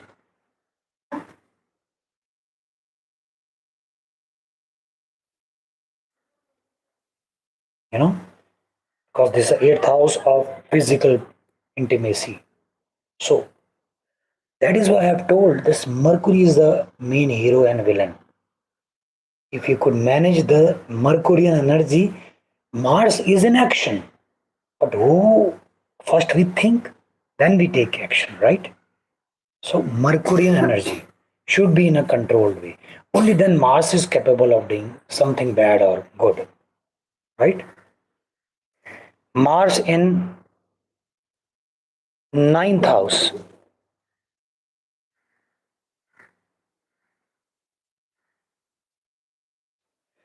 I have written in my poster somewhere that there is a chess game going on in a life of planets.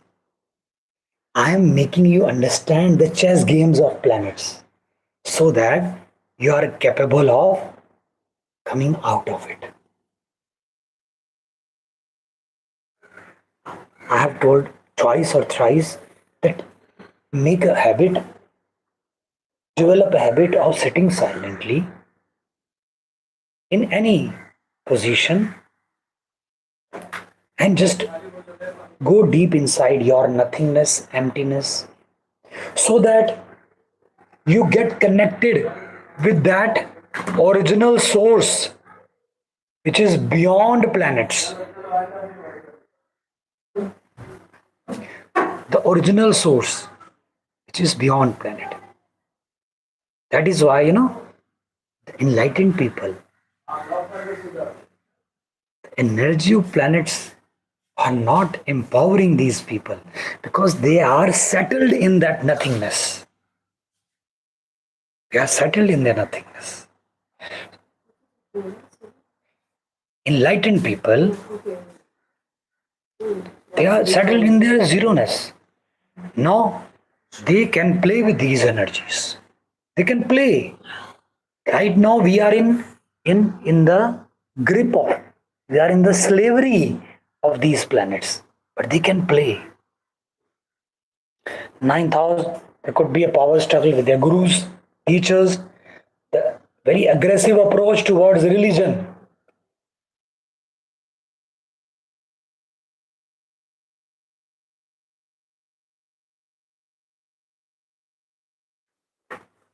They might get involved in the arguments with their gurus. They might fight with their gurus or fight for their gurus. If something say bad to their gurus, they might start fighting. Very aggressive approach when they are into that long distance travel. These could be the people who can, let's go to Delhi on bike, on scooter. Let's go. One of my friend, and obviously my client also, he was to come from Tamil Nadu. Due to some reason, he could not attend. He has Mars in 9th house. And he himself described me that I accompany with my friends and we traveled around 3000 kilometers on car. And now we have a plan to travel from Tamil Nadu to London on car. Mars in ninth house.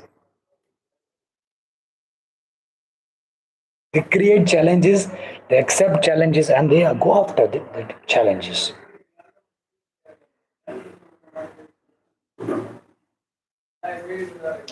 They can fight with religion or fight for religion.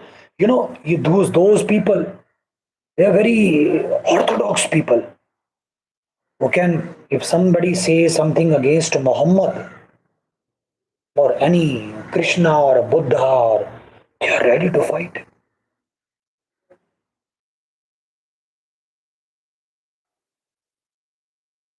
You can be fully against religion too. Yes, could be fully against religion. That is why I've told for or with.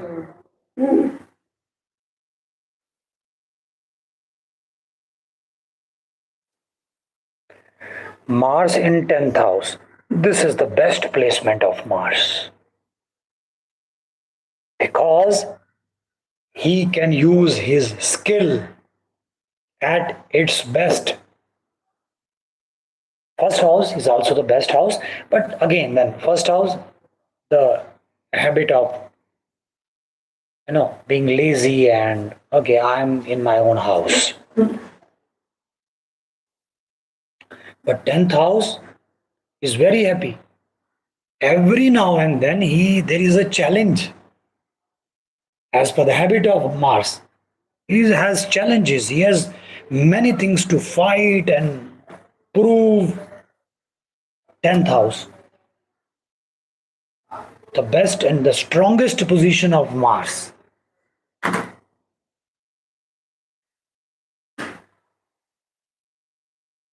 So Mars, anybody who has Mars in 10th house, they happen to have many friends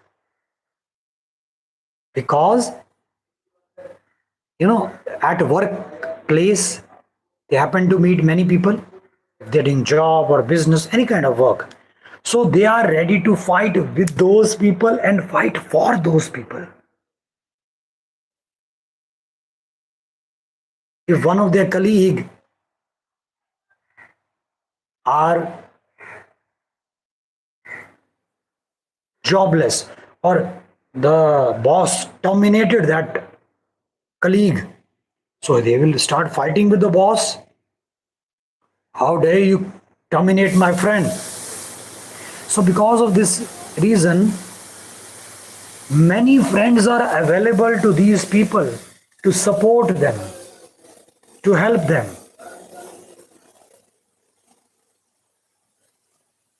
They will get a lot of support from friend circle. Mars in 10th house. And it depends upon them if they want to take the support or not. There must be power struggles in your work. Yes, that is also there. They are always in an aggressive mode, fighting with their colleagues, fighting for the colleagues, have a power struggle with their bosses. But everybody like these people because they, of their aggressive approach, they look very attractive in 10th house, because that is the house of work. One has to be very extrovert, always on toes. And there, the law of jungle is followed, survival the fittest, all the things are being followed there. So these people are always in the challenging mode.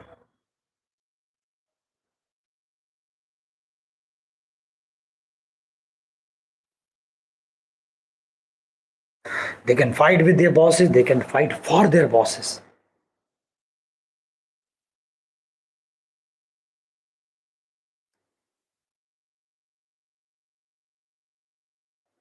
Mars in 11th house. Any doubt with the Mars in 10th house placement? 11th house. Very aggressive approach towards their wishes, desires, goals, achievements, their earnings.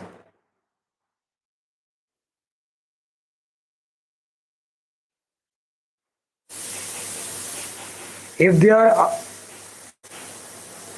done the work or on the basis of their job, as I have told you, the placement of moon, if they are not getting their what they deserve, if moon had been there, they become emotional. But in this case, if they are supposed to get $1,000 and they are getting 800 only, they will start fighting. How dare you? And they will fight till their last breath.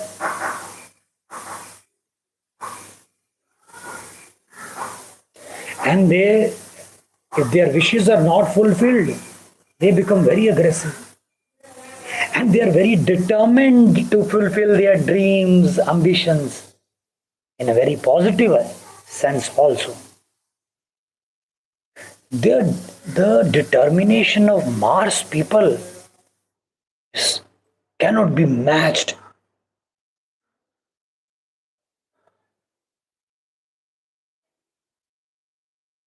That is why I have told Mars people, they are the salt of the earth.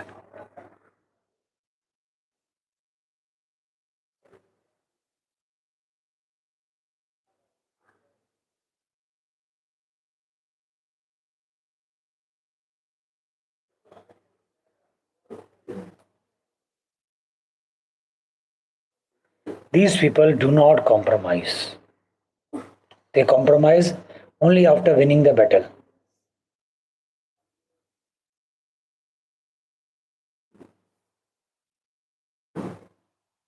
So they are always in an aggressive mood to fulfill their desire, their wishes, their goals, their achievements, their ambitions. They will do whatever is required to win the race. Whatever is required to win the race. Hook or crook, Mars people in 11th house. Anybody has Mars in 11th house? No? Clear? Any doubt? Mars in 12th house.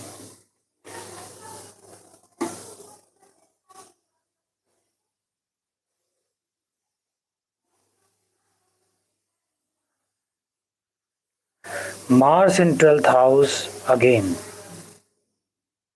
All the aggression is being transferred in the qualities or attributes of 12th house. My mother-in-law has Mars in 12th house. In general, the whole day she is talking, speaking over the phone, preaching to somebody. Whole day the communication is happening. Not even a single minute she is silent. And she attend Vipassana meditation centers. 11 days, 10 days, 21 days, 30 days. Have you ever anybody attended Vipassana? You are supposed to not even word, no telephone, no cell phone, remain silent for 10 days, 21 days. So she is not of that spiritual bent of mind, but challenge. I can talk this much, but I can remain silent also. Mars in 12th house. Right? They cannot live alone. But if somebody challenges, they can live alone for many days.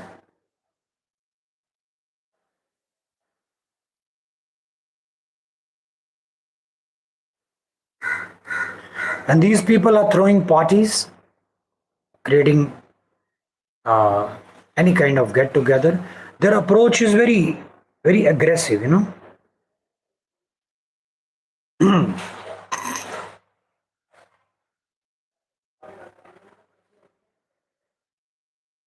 Mars creates an I'm sorry, an atmosphere of stubborn attitude or adamant attitude. Mars. So Mars in 12th house. Once she celebrated my daughter's birthday, and she herself organized everything. Okay, all the guests came and everything, but she was not letting the cake to cut. She said, once the party is over, then we will cut the cake. What happened? Slowly, all the guests are gone. In the beginning, if there were 100 guests, at the end of the party, only 40 remains. We requested, let's cut the cake in the beginning only, but no, because she's the only person who has been organizing everything and she's not ready to compromise. So, Mars people in 12th house.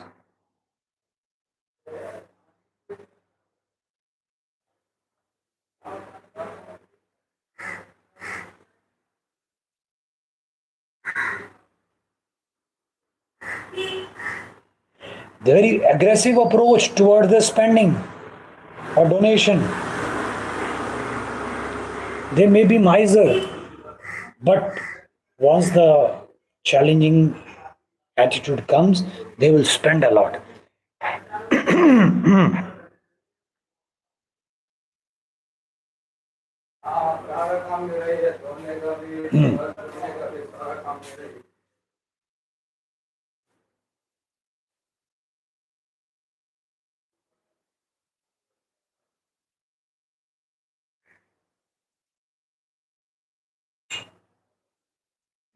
Okay.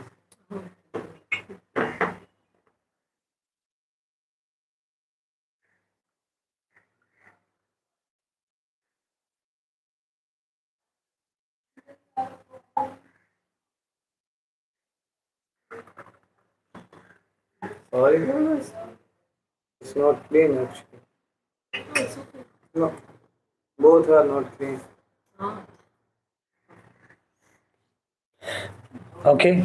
So, sorry, how is Mars then dealing with the relaxation of the 12th house? It doesn't seem to mix well. See, they are like every planet, but their approach is very energetic, challenging, and a kind of they have set up a target. They're very target oriented people, that it has to be done. So they will forcefully relax? Yes, they, for example, they have made up their mind that I would be relaxing uh, in 3 to 4 hours, from 3 p.m. to 4 p.m. Now they have set a target. They have created a sort of determination.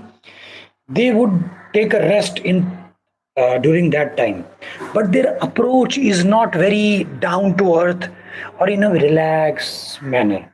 Their approach is very okay. I would be going to sleep anyhow in that 1 hour. You know, kind of challenge attitude comes in their mind.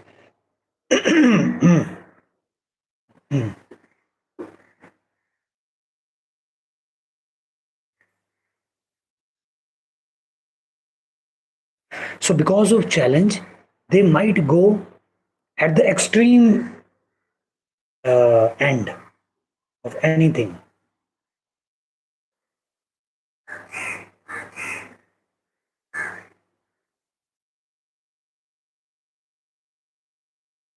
For example, I've given you an example of my mother-in-law. And moment she's out from Vipassana, again the same pattern. Whole day speaking. They, they are not doing because it is required. You know, They are not doing because it is required. They do it to accept as a challenge.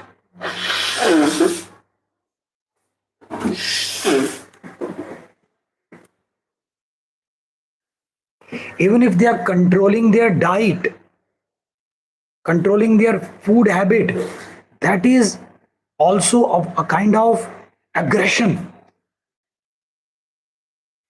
They want to prove they can do it. They are proving that they can do it by anyhow, and they are capable of winning the race, even in this aspect of life.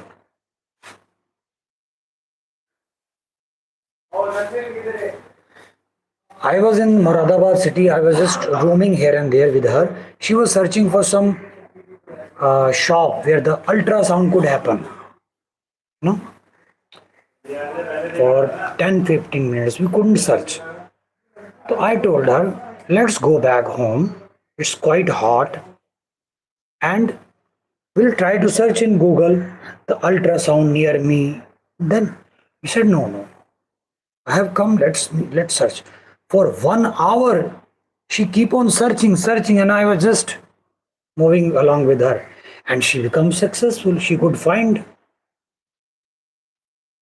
Their approach is a bit of violent. They want to prove it that I can be successful. Even they have to search something, sometimes we are searching for certain images we couldn't find in our phone. For 5 minutes, we'll search some other time. But I've seen her. She is into that. Oh my God, half an hour, 45 minutes, 1 hour, and she could find it. But she has spent 1 hour of energy. This is the way of Mars. Okay, let's move with Rahu.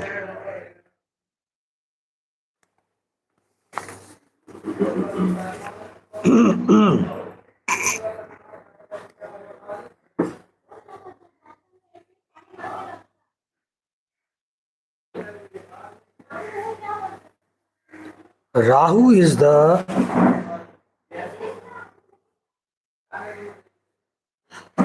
foggy planet. Rahu is the illusion.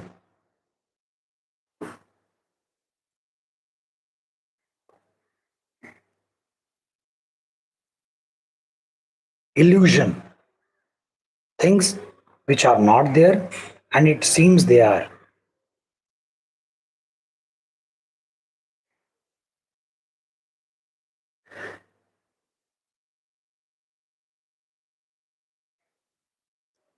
Just like Ketu, Rahu is exactly opposite to Ketu. And one thing I want to tell you, that wherever Ketu sits, exactly 7 houses apart, Rahu is placed. If Rahu is in first house, Ketu has to be in 7th house. If Ketu is in first house, Rahu has to be in 7th house. Rahu is a planet of obsession, craziness, crossing the boundaries.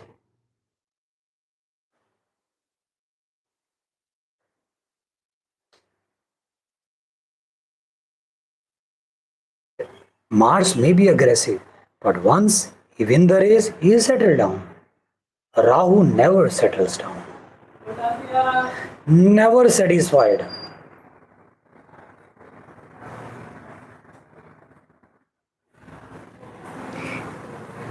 Ketu creates a detachment, Rahu creates lot of attachment, obsession, craziness.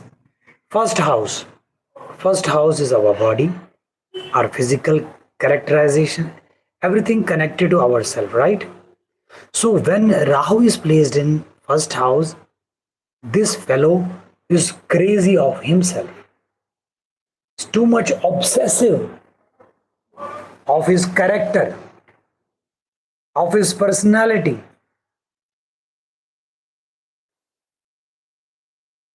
If moon, as I have discussed, they're emotional, sensitive, touchy, related to the first house. But Rahu, they are very passionate.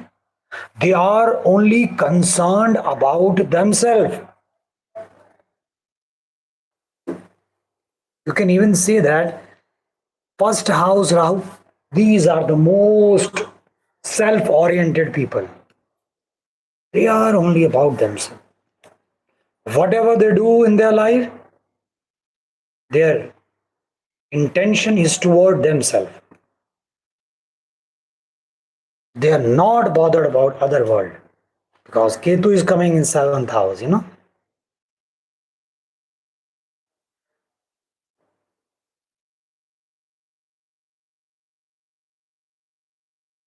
So they always try to cross the limit. For example, if they are into that exercise or any sort of action which is related to their body, they want to cross the limit, cross the boundary.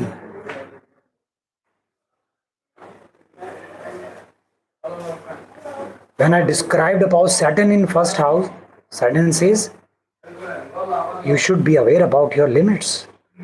Do not exert so much. This is your limit. Rahu said, don't worry.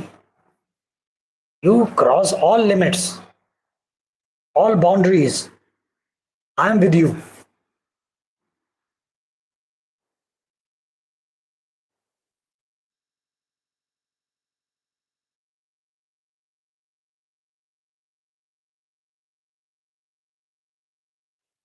Very obsessive.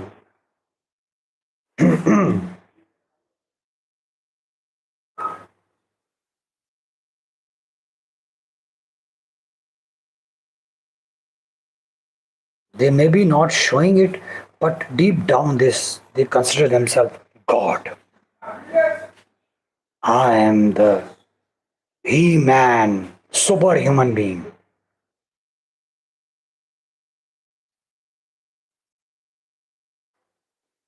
I can do everything.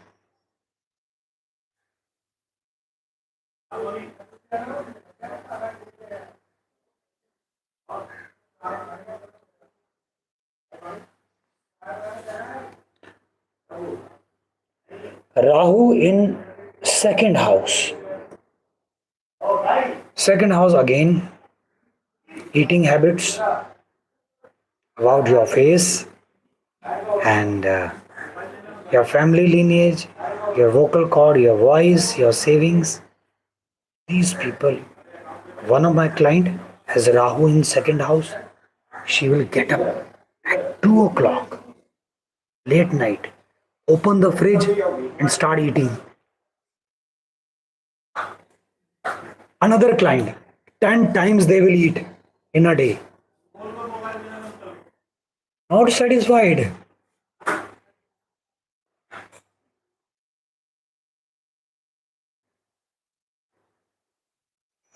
And when they are interacting, their face reflects as if it's been projected.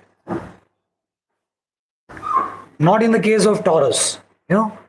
Taurus ascendant have in their body, face is a prominent part.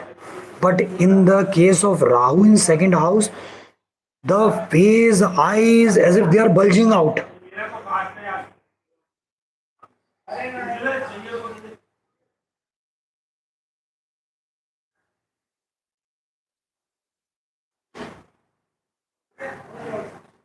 Food eating habit. Oh my God.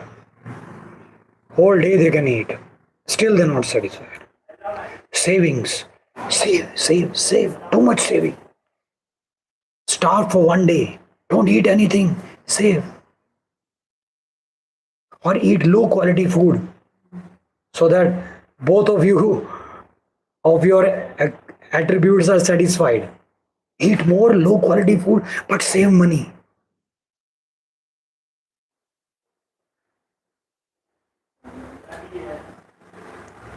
They are too much attached with their family, possessiveness, crazy for their family.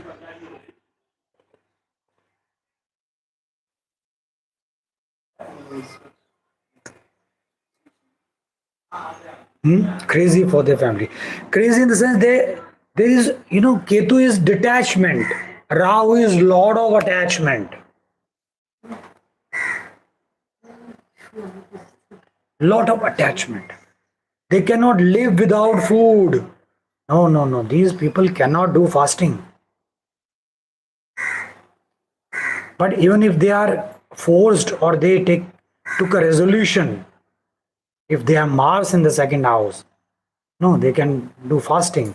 So what Rahu will do, in India, during fasting does not mean that you have not to eat anything.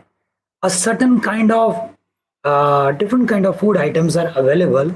You can eat that, not wheat or rice or dal. You can eat fruits. These people eat lot of fruits during fasting. So whatever they are doing it more and more. Still not satisfied.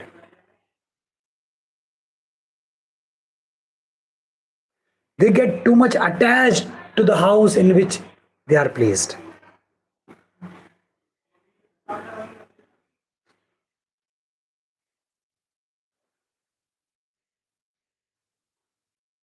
If you want to know the obsession of these people, need to check where Rahu is placed.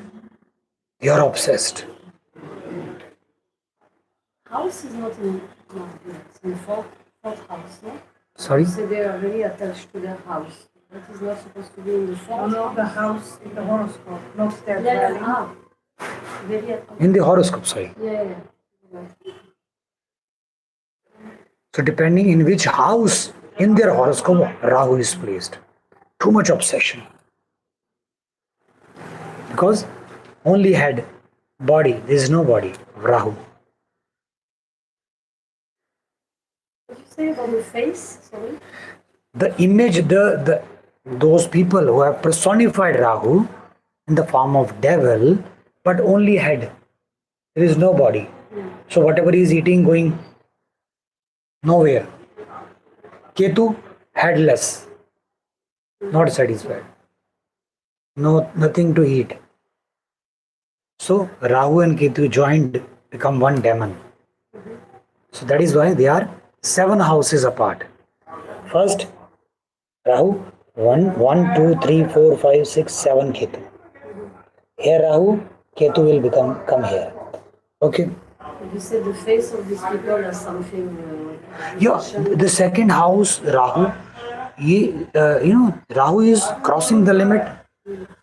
Provoking inflation is happening. So their face is bulging out as if they are, then their aura is like that, as if their eyes are coming out, their face are broadly highlighted.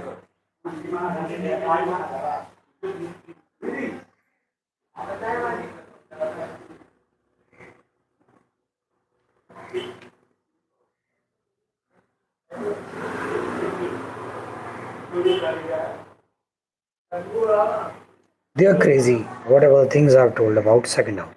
Rahu in third house.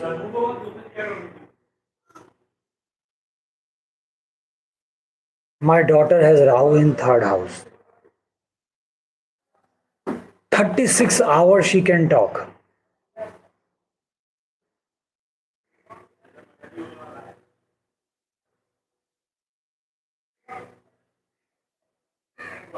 They're crazy for the conversation.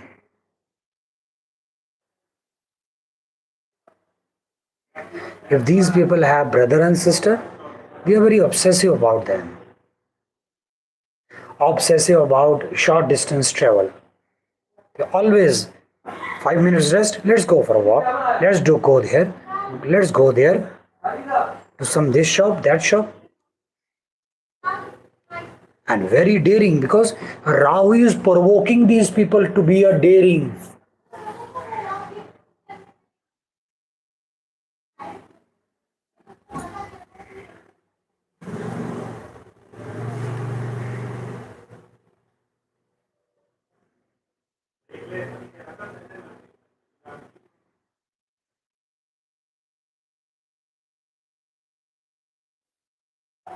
provoking your daringness, inflating your daringness. Okay? And obsessive about brothers and sisters, all the things.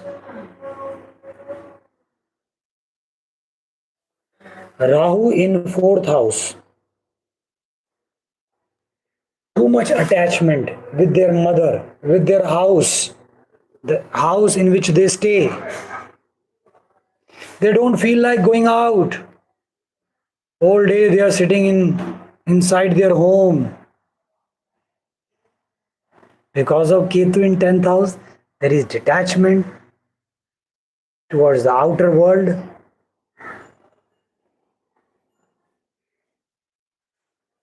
They are very possessive in relation to their vehicle, their mother.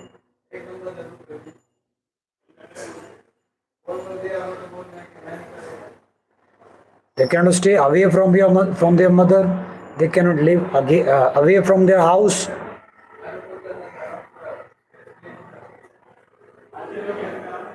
Too much attachment towards their house or mother, right? And crazy for their vehicle. Always cannot live without it. My father-in-law, maybe 30 years before he purchased a motorcycle, and he was not ready to give to anybody. 30 years he kept, but somehow all forced. Okay, now give it to somebody, give it to somebody. You are no more riding on a motorcycle. You have become old. He is not ready. But then he has given that to one of his favorite student who could, so that he could see that vehicle on daily basis, who was staying nearby his house. Rahu in fourth house. We get attached as if there is a glue and fixed. Ketu creates detachment, Rahu creates attachment. How about emotions? Emotions part is inflated, provoked, highlighted. Very emotional people.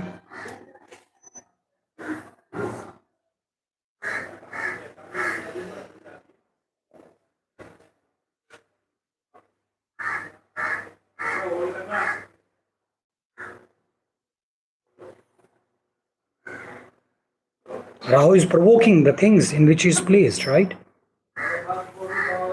Or the mother could be very emotional, both ways.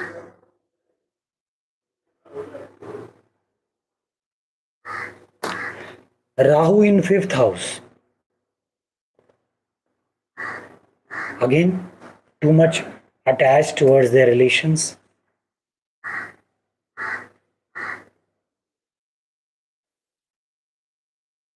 Towards their creativity. Obsessive about their creativity, that they might not eat food, they might not eat sleep, they may not meet with anybody. They are so much involved and engrossed in that creativity that everybody get ignored. Or with their first child, too much attachment. They are ready to ignore anybody.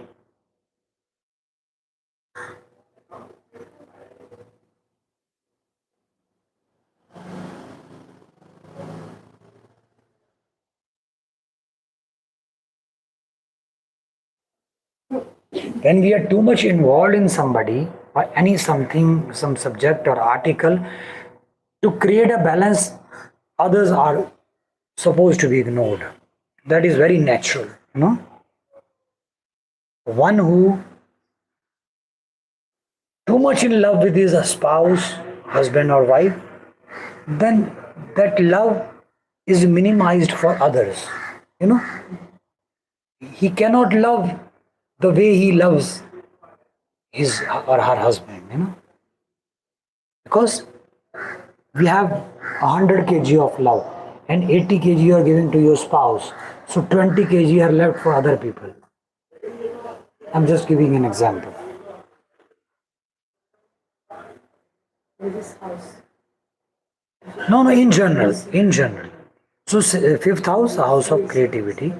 So they are very much obsessed with their children. First house. And I have seen one thing, that those who have Rahu in fifth house, they have at least 3 or 4 children.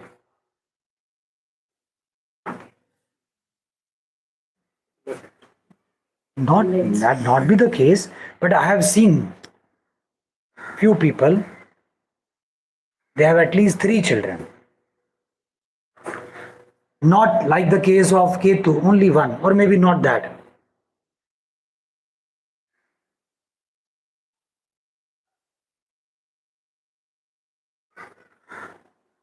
But they are crazy for their first child. That is for sure. Crazy for that investing, share market, stock business, stock market.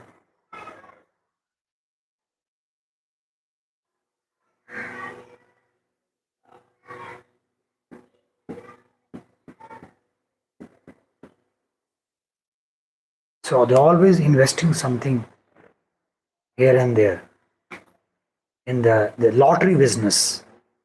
Maybe someday I will win a lottery.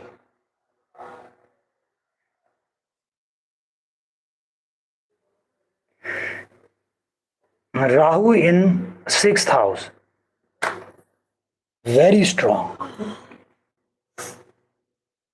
Rahu in sixth house is very strong because he is, but strong in the sense, Rahu is a very detective planet, spying planet, who is always in a mode of spying. So here, Rahu is obsessive about problems, obstacles, enemies.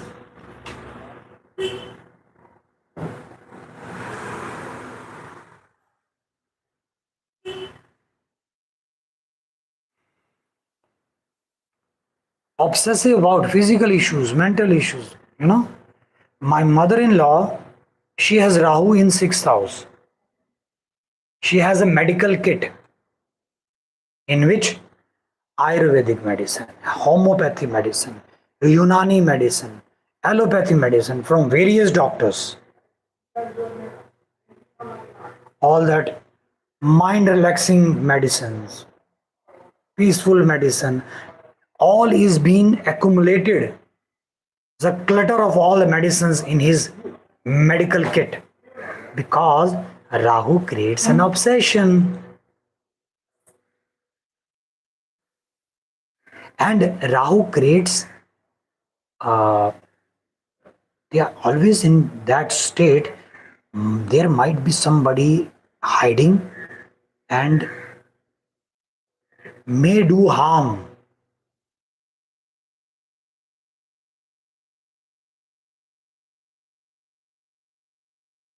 So they are in the mode of doing detectivity. They're always in a mode of spying on others.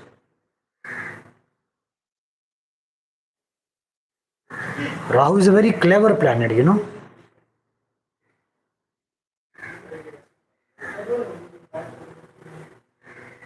Very clever planet. But the attachment toward physical issues, mental issues, all the things. Because of this attachment, they started a research work into these things. Because attachment is there, so they keep on doing. My mother-in-law, always in search of some medicine or something, doing in that Google, the techniques to get well, glorify your skin and all these things, the remedies to peace, uh, make your mind peaceful and all these things. They are into that. It's kind of like Mars in six. They are ready to fight. They are not obsessive. They want to fight and kill. I have a cold. It goes in 3 days. I will just try to just do it something that it will go in the by evening. Rahu is not like that. Rahu creates an atmosphere of fog, hypnotism aura. He will be possessive about that. He get attached to the physical problems. My mother-in-law, when she visit a doctor, if doctor says you are perfectly well, perfectly okay, she feels sad. Then he visit another doctor. Maybe he has not diagnosed properly. Then he will visit another doctor and say, I have not met even a single doctor who could make me perfectly healthy. And doctor saying, you have no issue. You're okay. Attached with the problems. They have that foggy atmosphere in their mind. It's something fishy going on with their body. You know? That is the problem. They are attached. Too much obsession related to the traits of sixth house.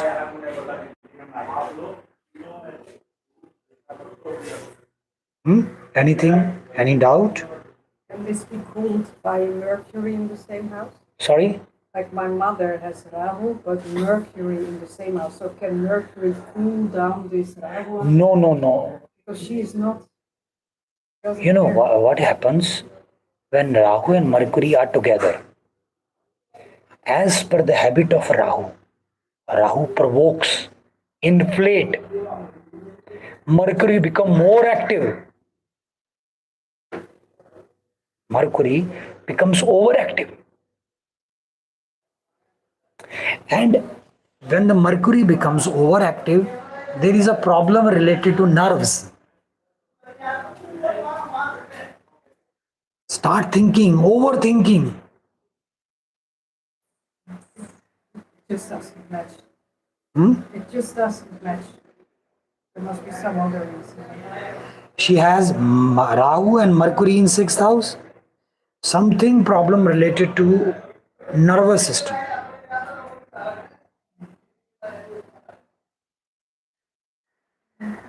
Some problem comes related to nervous system. That is for sure. Or nerve related issues.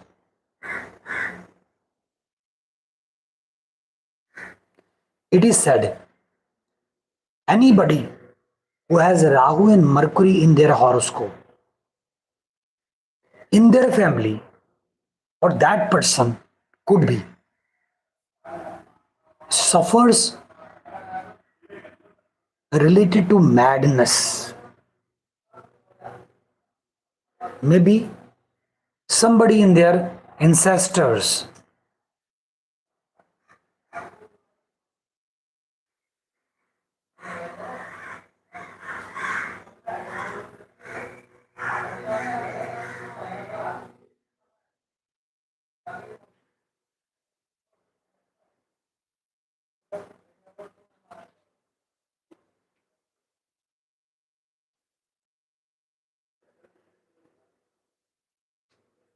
sometimes there is so much obsession, so much craziness that outwardly it looks very relaxed, but deep down,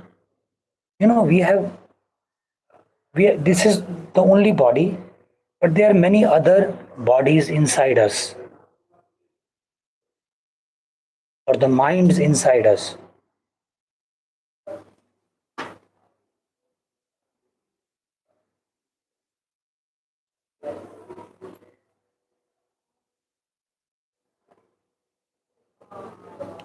Rahu in seventh house. East or west, my wife is the best. Rahu in seventh house. East or west, my wife is the best. I cannot live without her, or I cannot live without him.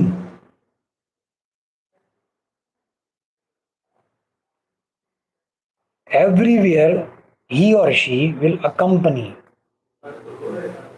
They, he can live without food but not without wife, or she cannot live without him. A crazy kind of relationship with the spouse,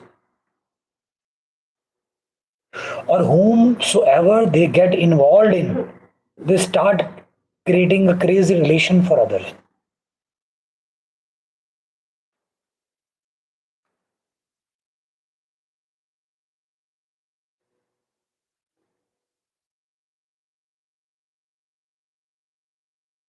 Okay. And Rahu is the planet which doesn't get satisfied. So, because of this, there is a possibility of extramarital affair in Rahu, seventh house, because he is not satisfied with the spouse. So, he is searching for some other partner. So, multiple partners.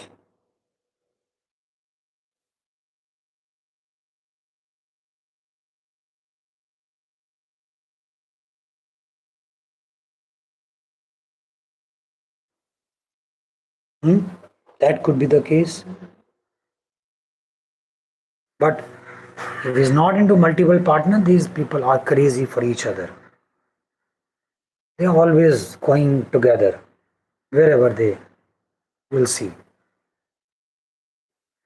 And if the partner wants to have some air, some Yes, that could be the case. Anybody who has Rahu in seventh house, his or her partner, please, I want some space. Too much possession is making me suffocative.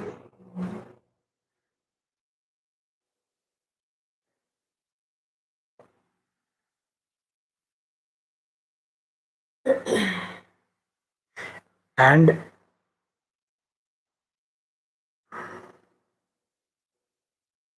whoever these people come in interaction, they start creating a crazy relation for that person, and they start expecting a lot.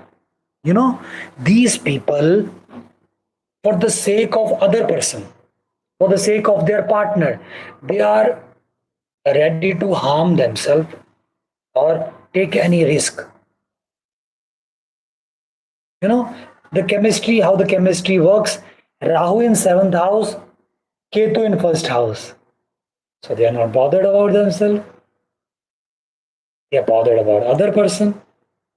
Ketu in first house and Rahu in seventh, so they are not much bothered about. So they are crossing the limit in their action for other people or their spouse. So in doing that, they start expecting a lot, and when the other person is not able to fulfill their expectation, there could be a possibility of a quarrel, misunderstanding.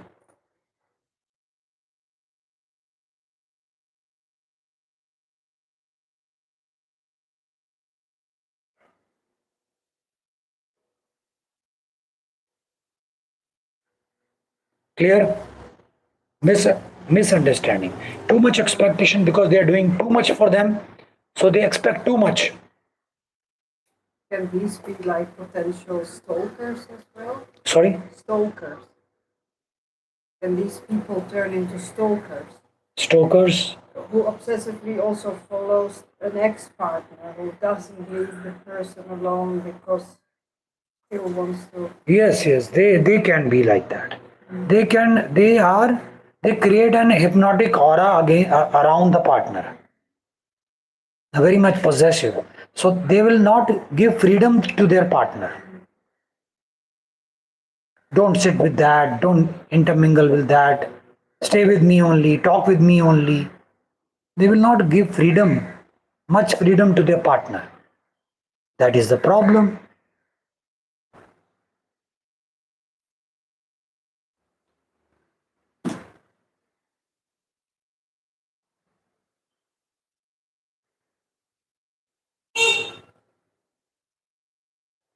So need to be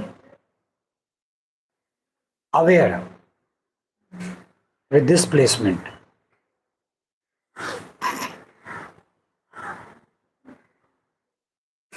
Lot of protection around the partner, which creates a suffocative atmosphere. Rahu in 8th house. I have a friend who has this, Uh-huh. but I know he was like maybe 10 years, a very long time with one partner, and it was the opposite. They would give each other so much space, they would trust each other so much, he wouldn't be like telling her, stay here, do that, be with me. It was the opposite. And he has Hawens. But now is also like searching everywhere, multiple. Like it doesn't match also his personality. See, one who has Rahu in 7th house, who is the right person to talk about? His or her spouse. Because they are very close to him or her. They could analyze. And they are like that, they are not satisfied. They will leave one partner and they will searching for n number of partners. They stay very long together and still freedom. And also depend upon the zodiac sign and the degree of Rahu. There's something else also.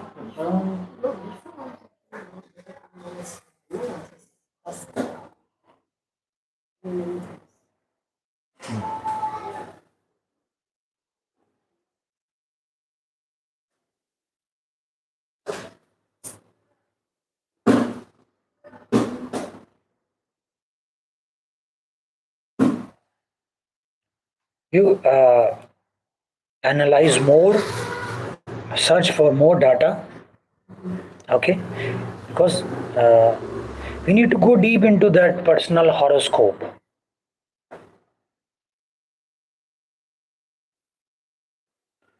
Rahu in 8th house.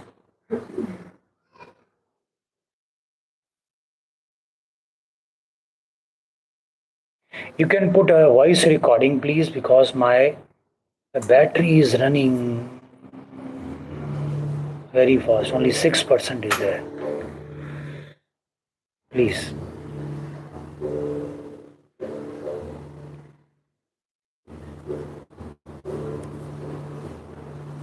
Rahu in, yes, 7th house. Yes, please.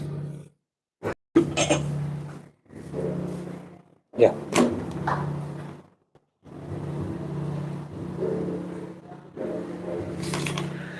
So, 8th house, very complicated house because, as I've already explained many times, but this placement, again, the creating a sort of obsession for physical intimacy on the treasure of the partner.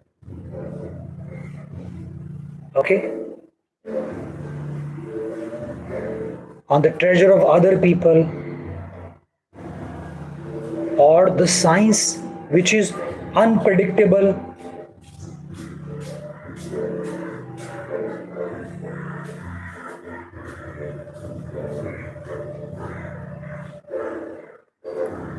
This is the placement which is capable of seeing the ghost.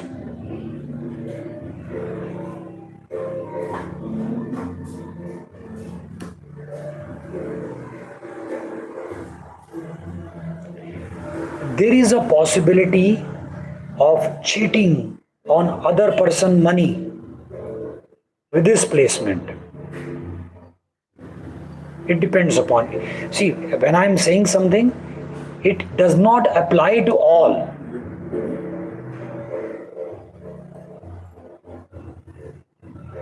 But there is a possibility because Rahu, Rahu is a very cunning planet. Rahu has a nature of hiding things.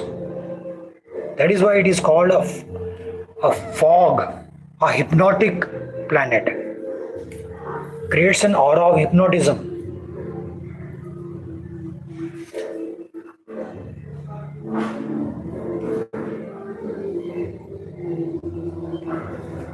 Okay, so Rahu is obsessed about tantra, magic, and the treasure of other person.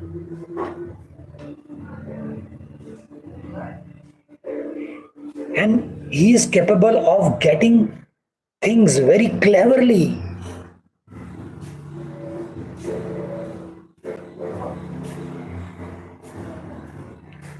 Anybody has Rahu in 8th house, it means Ketu in 2nd house. They are very clever in getting money or the resources from other person's pocket. When somebody comes for the consultation and they have Ketu in the 2nd house, Rahu in the 8th house, I say, do not depend upon your savings, because you are in a position, you are clever enough in getting money from other people. They are capable of getting money. They are very tricky planet. Nobody can cheat these people on money basis. Rarely. I've come across one person who has Rahu in 8th house. Somebody, any of his friend or I don't know who the person was, has taken money from him. Maybe 1,000, 2,000. They have taken money from him. Okay? What I've said? What I said? You are taking money from him. He has taken some money from somebody. Okay? And that fellow was not returning back. Rahu in 8th house, a very clever placement. So he called him, told him to return my money. I'm in need of. He's hiding himself, he's refusing, and all these things. One day, this person who has Rahu in 8th house caught this fellow in the middle of the market. He said, you do not have money? Don't worry. You compensate with your clothes. Just get out your shirt. I will take it. Your belt, give me. Your hat, wearing hat, give me. Give me your trouser. Right now, I'll just clear the balance. He was taking off his clothes in the middle of the market. You don't have money? Okay, don't. But I want your clothes. You have taken money, so you're supposed to give me either money or some articles. So, that very moment, he called his friend for money and he returned him. So, Rahu in 8th house, that kind of clever placement. Nobody can cheat these people on the basis of money.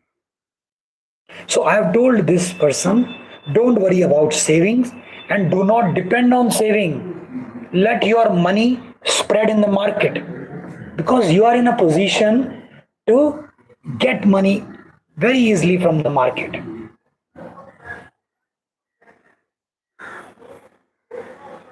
If you depend upon savings, what is there? Ketu is there.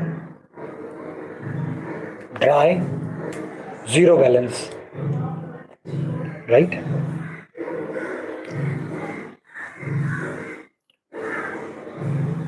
So, all the craziness. So, they are very clever in getting benefit from their in-laws.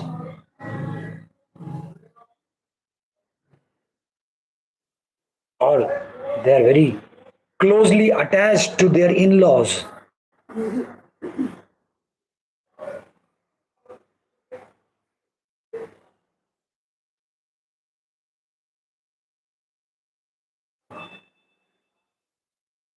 Mostly, the in-laws of these people are rich.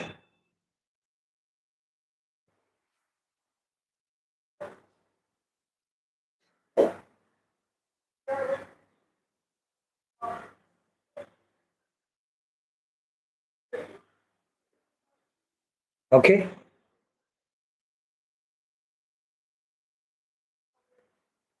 So this is a very tricky placement.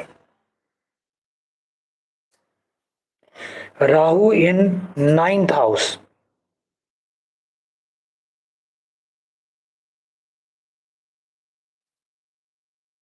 Obsessive about religion, crazy for their gurus, crazy for long distance travel.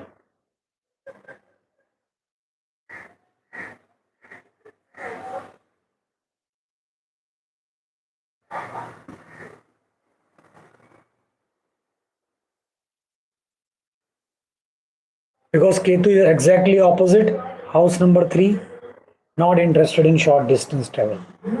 So Rahu in ninth, crazy for long distance travel, crazy for their higher philosophy, higher religion, for their gurus.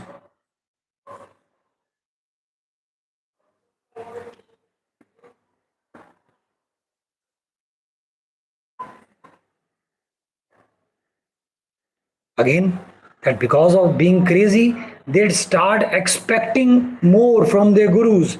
If they do not get, there is some problem with the relationship with their gurus.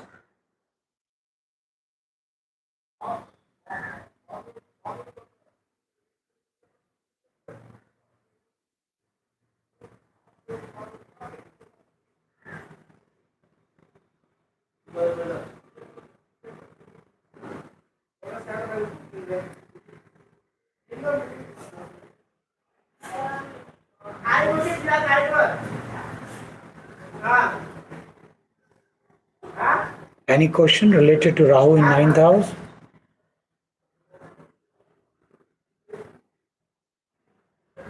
They're crazy for their religion. And Rahu crosses limit. They crosses the limit, the boundary of their religion. There is a possibility that Hindu will become a Muslim, or a Muslim will become a Hindu, or Christian, or Buddhism. They crosses the limit, the boundary.